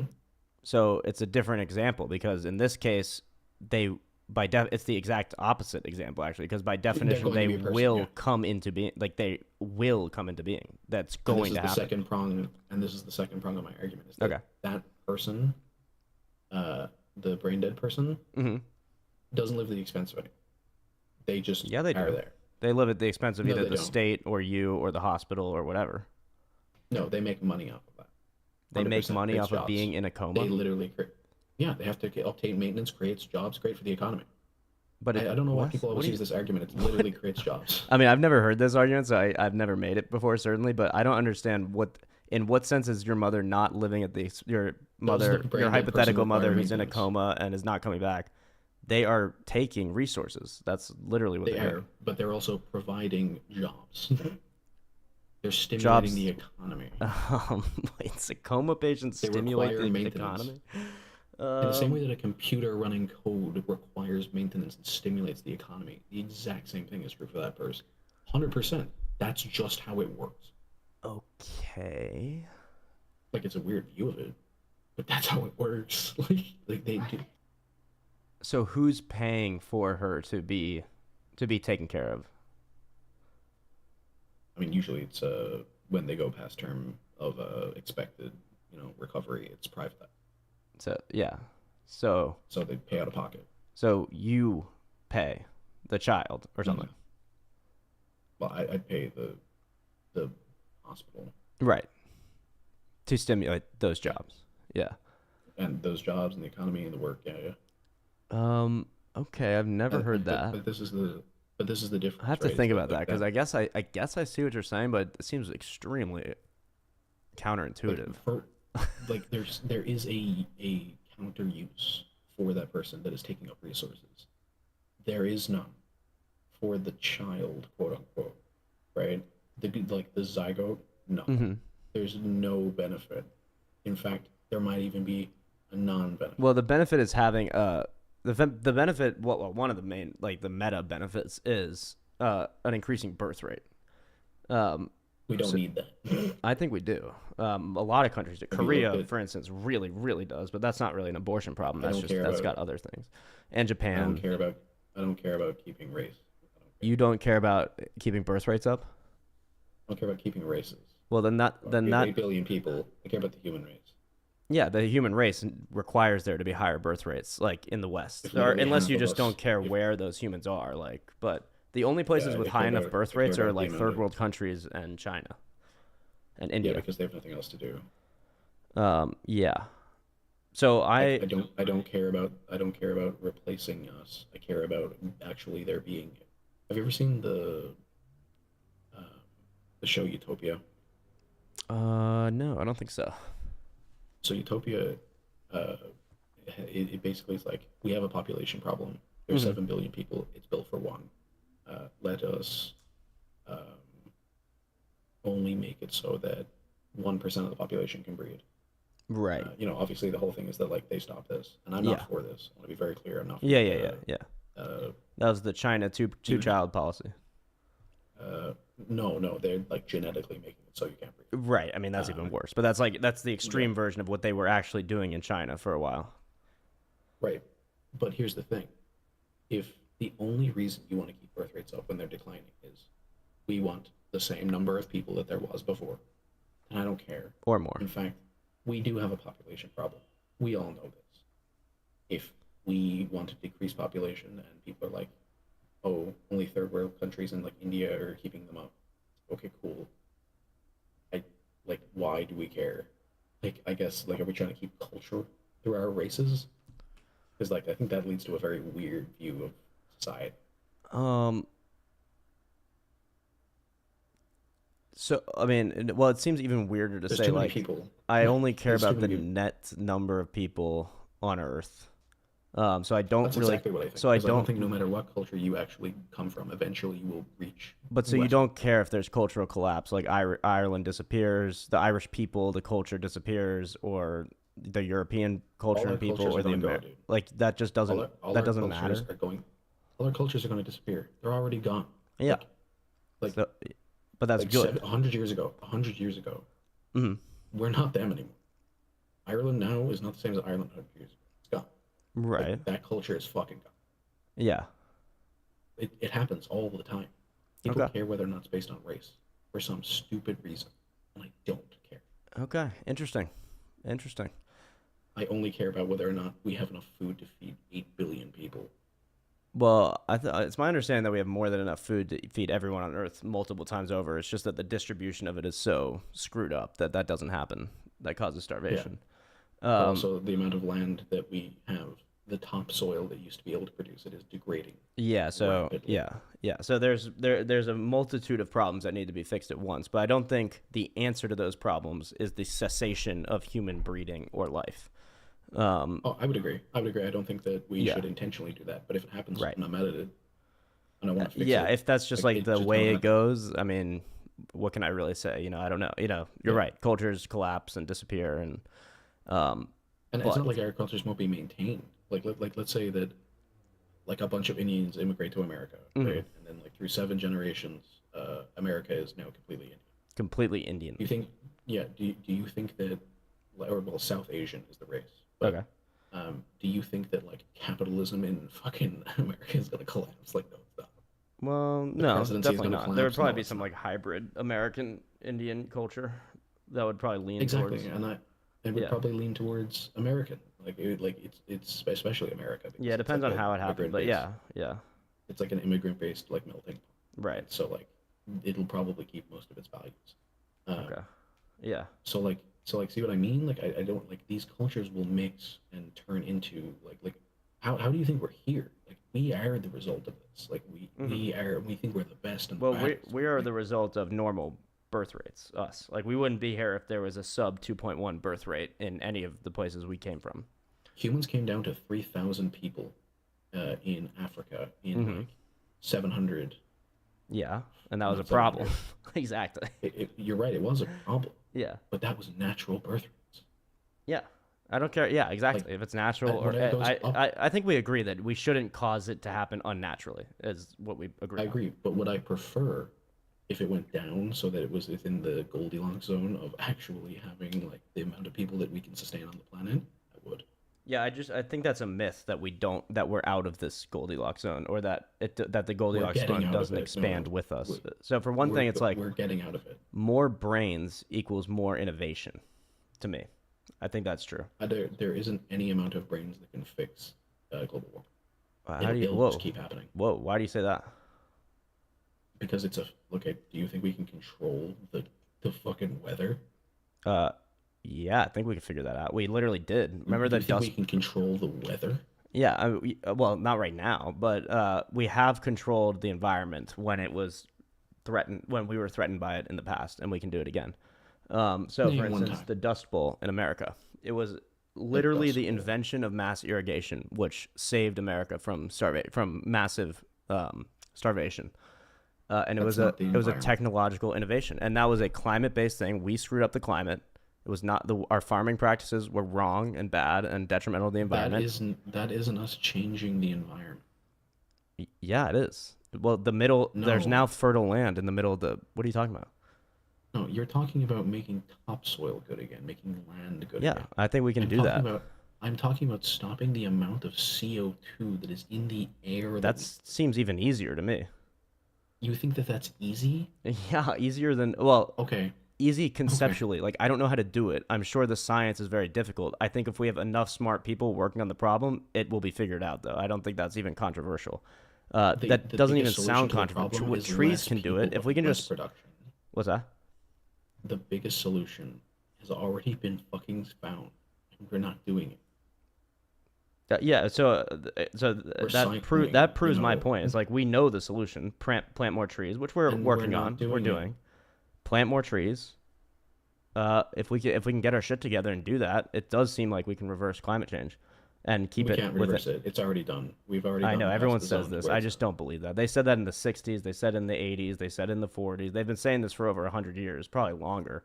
This climate doomsaying. Yeah, how long do you think that? Yeah, but how long do you think the doom is going to happen? Because those people that were saying that were correct. They No, saying they it was coming weren't. within the No, next they 100 weren't. wait, In the not 60s, saying they that said it was that coming within the next 100 years. in the 60s, they said that it would happen by the 80s and sea levels would rise and wipe out Miami by the 80s. In the 80s, they said it would happen by 2000. Now they say it'll happen by 2040. They just keep pushing it back by 20 years every single time. And they said every single time, we're past the point of no return. They've been saying that for the last 100 years, and it has not been true. Yeah, that's the claim that I'm defending. I don't care about the whole like fucking Miami will be swept out. They were wrong. Yeah. Fuck about that. We are past the point of no return. Picking up all the fucking CO2 that we've like, you know how much CO2 we pump into the fucking air every year? Yeah. That's a fucking lot. Do you know how much we can take out of the air every year? Not right, even right fucking now. close. Well, a lot with nature. Not does. even nature does a close. lot, so it can do a lot. It doesn't do enough. No, it does not currently do enough. But you can't even imagine a scenario where we invent a machine that can do it efficiently. Like yeah. Hell no, because we are okay. Okay, we have had almost 200 years of industrial revolution in order to produce carbon emissions. We're essentially carbon emission creating machines. Yeah. We would need a similar amount of time, maybe on a gradient, 50 years. Yeah. Right? Because obviously we're more technologically advanced than we were at the start of the fucking And we have been working Industrial on it, so we have to factor in the amount of time we have been working on it. So I'll reduce it by 50 years. We need 50 years of creating infrastructure, which Okay. is much harder to do now than it was back then. So I'm adding another like 20 years. because the amount Why of was shit it we need harder to do- now? Why is it harder now to do than back then? The same way it was easier to innovate in science like 20 years ago than it was now, because that shit hadn't been done yet. Their places hadn't existed yet. Well, that's Now not good places logic because exist. this is something There that are hasn't been done reasons- yet. It doesn't exist yet. So the innovation factor is still there. No, because there are reasons to stop it. Making money, greed. There's main reasons to stop it. Why do you think we don't use clean energy? Because the it's oil not as companies don't want us efficient to. as oil and gas. Incorrect. Okay. What, you think that a windmill or a solar panel is as efficient as burning oil? No, I think hydroelectricity is. Hydroelectricity is way more useful than that. Okay. The only difference is Yeah, when we have, storing. I don't know about, we have massive hydroelectric dams in America. Yeah, but they're not efficient anymore. They're outdated in 20 years. Okay. So yeah, so there you go. That's a good solution. There we go. We can get hydroelectric up and running.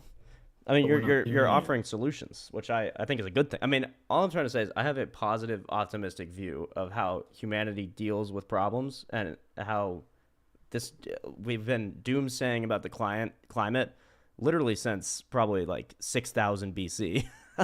It's like our let's favorite not thing to do pretend- is to doomsay about the but climate, let's and not it never comes to fruition. But let's not pretend like none of the claims are true, because I love. I to agree say- that the claims are true. They just can't be said to be past the point of no return. That just can't be said. We because don't know what the point of innovation no will be. return- The point of no return means that the meteorological event of how much CO2 is in the air is dramatically raising the temperature in the poles by degrees. Yeah. If we actually have that much, we can determine how much that the actual planet is absorbing back into itself every year. Yeah. And it's getting worse and worse and worse. If we were to plant a tree in every viable location that we cut down since 100 years ago, it still wouldn't be enough to absorb all the CO2 in the air that we have produced since the Industrial Revolution within 50 years.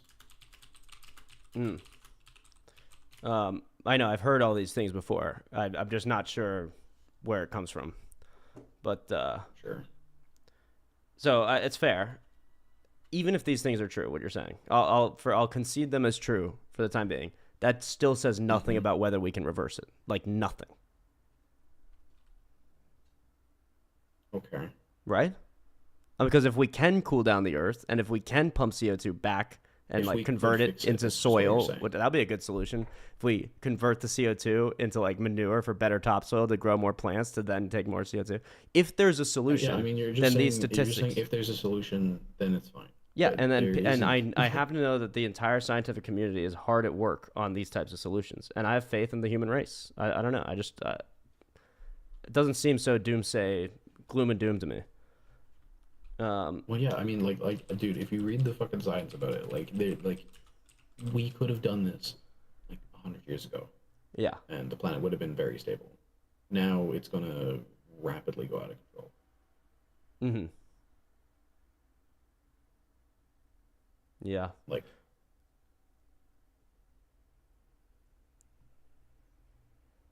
we've pushed a boulder down the hill. The hill is not gonna fucking change for us. Like, Yeah, I just don't see why we couldn't build a ramp to launch it off into space. you can't I don't run know. and build at the same time. Yeah, maybe. But luckily, we don't have to literally run. We can still clearly engage in all of our normal operations. Ooh, what video are you making? What's that? So, what video are you making? Oh, I was working on. It's actually have you been watching White Lotus? I'm not gonna. I have not. Preview it. I'm sending it to my friend to actually edit it, so he can put it and make it a little more engaging. So there's. Because you have a lot of downtime between your talking. Yeah.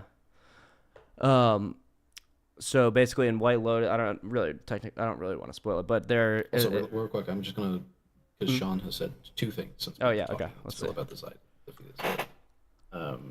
A fetus or zygote has all these powers, but can only use the vegetative part in the same way that a person in a coma can only digest, but doesn't think or sense. A fetus can still sense, but doesn't. I just deny that it has those powers. In fact, if it had those powers, it wouldn't be a fetus. That is why we can wholly dismiss as unnecessary the question whether the soul and the body are one. It is meaningless. As to ask whether the wax shape a given Number one, or generally the matter, thing of that which. Yeah, I don't get the stamp thing. The stamp thing confuses me. I won't even lie. Yeah, I guess it's like the shape of the stamp. It's like the wax figure could not be any other shape than the stamp or whatever, the seal that it was put in. So that's what informs the shape of it. But they're not the same thing, but they're not totally separate because they're the same shape. You know what I mean? But I'm not sure. Oh, a wax seal is like when the king has like a ring, right? And dips it in the wax and then like puts it on the letter. Oh, that's what that is. Okay, so that will probably make more sense. So the seal informs what the actual stamp will be. It defines what the stamp will be. But they're not exactly the same thing. I don't know. It's a little confusing.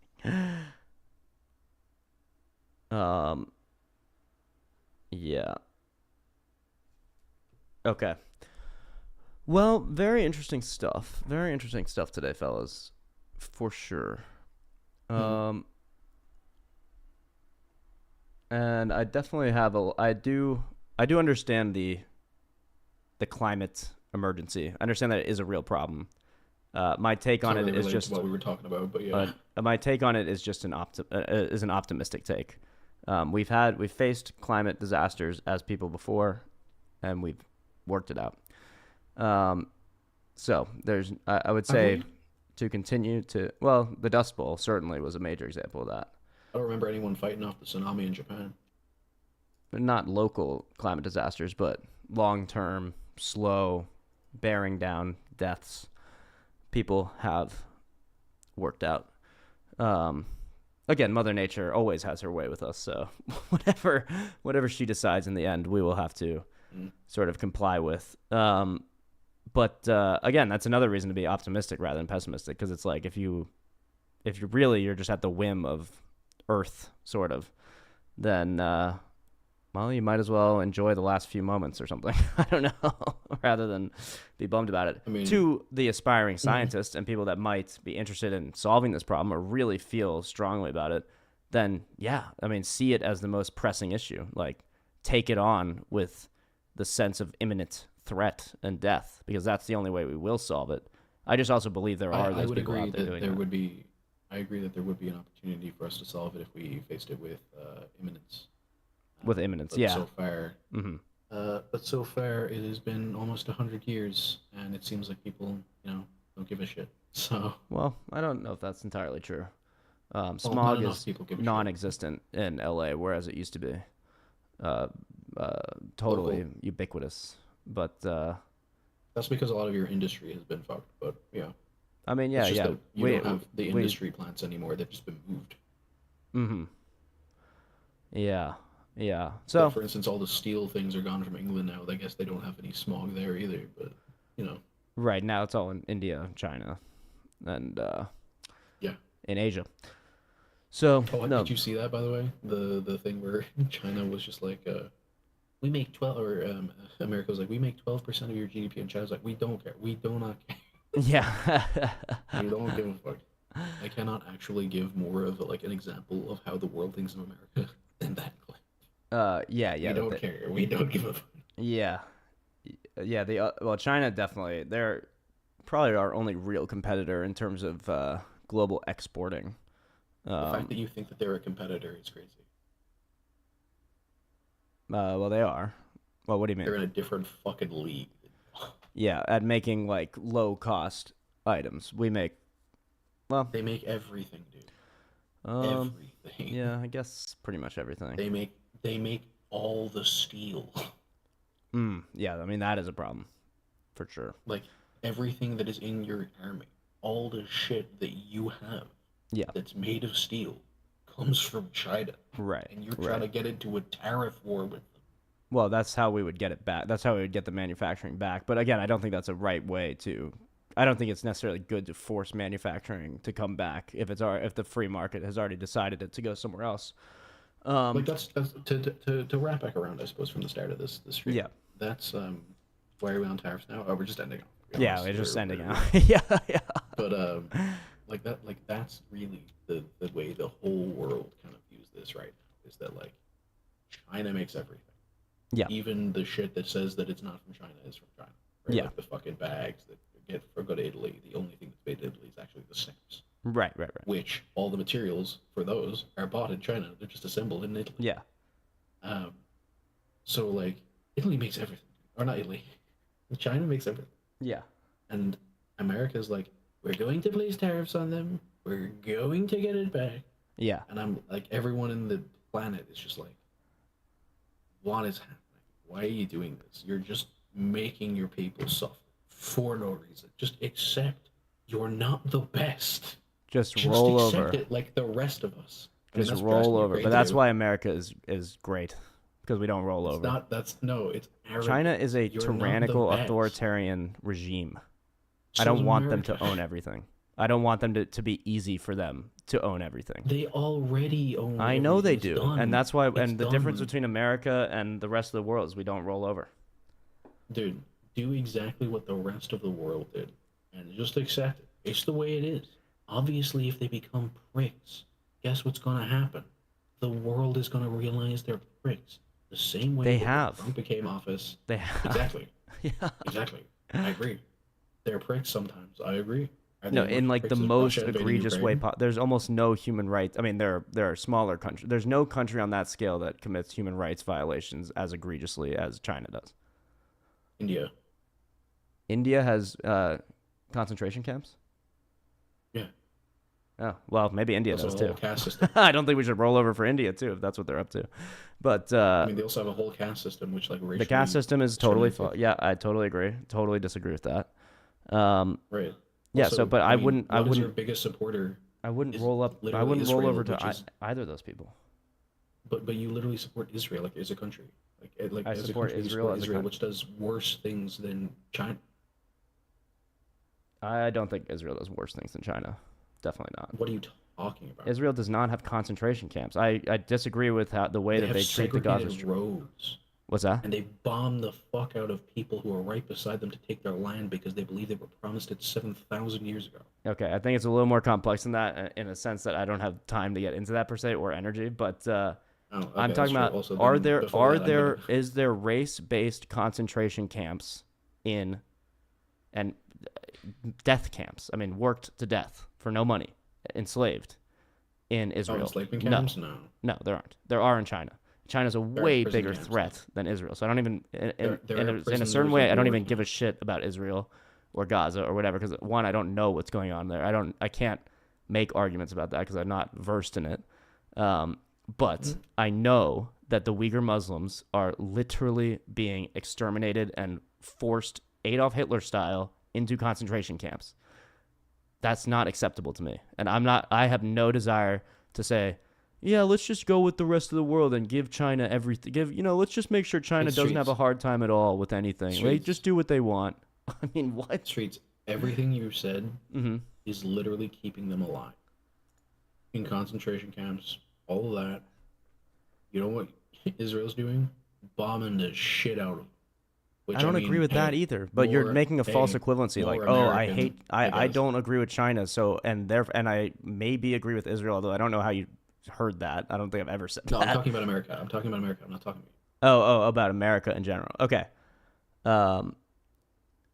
you Yeah, have this well then hate it would be towards, if you asked towards me China. individually, then I would say that America should oppose human rights violations that are happening anywhere. Okay, so would when agree. you tell me I would agree. that we should roll over and accept China's human rights violations and say that I can't have that opinion because America accepts the human rights violations in Israel, that's a bad argument. That doesn't make any sense. You've misunderstood me. What is the point? I'm not saying accept their human rights violations. That was never my point. Okay, I said your accept point that was they have let the them rule the industry- world, let them run the world with their No. industry. Yeah. No. Yeah. No, it wasn't. Okay, what was I'm it? saying let them have the industry and infrastructure to make all the things they already make and purge the rest, the bad shit, the bad things about the industry, all that.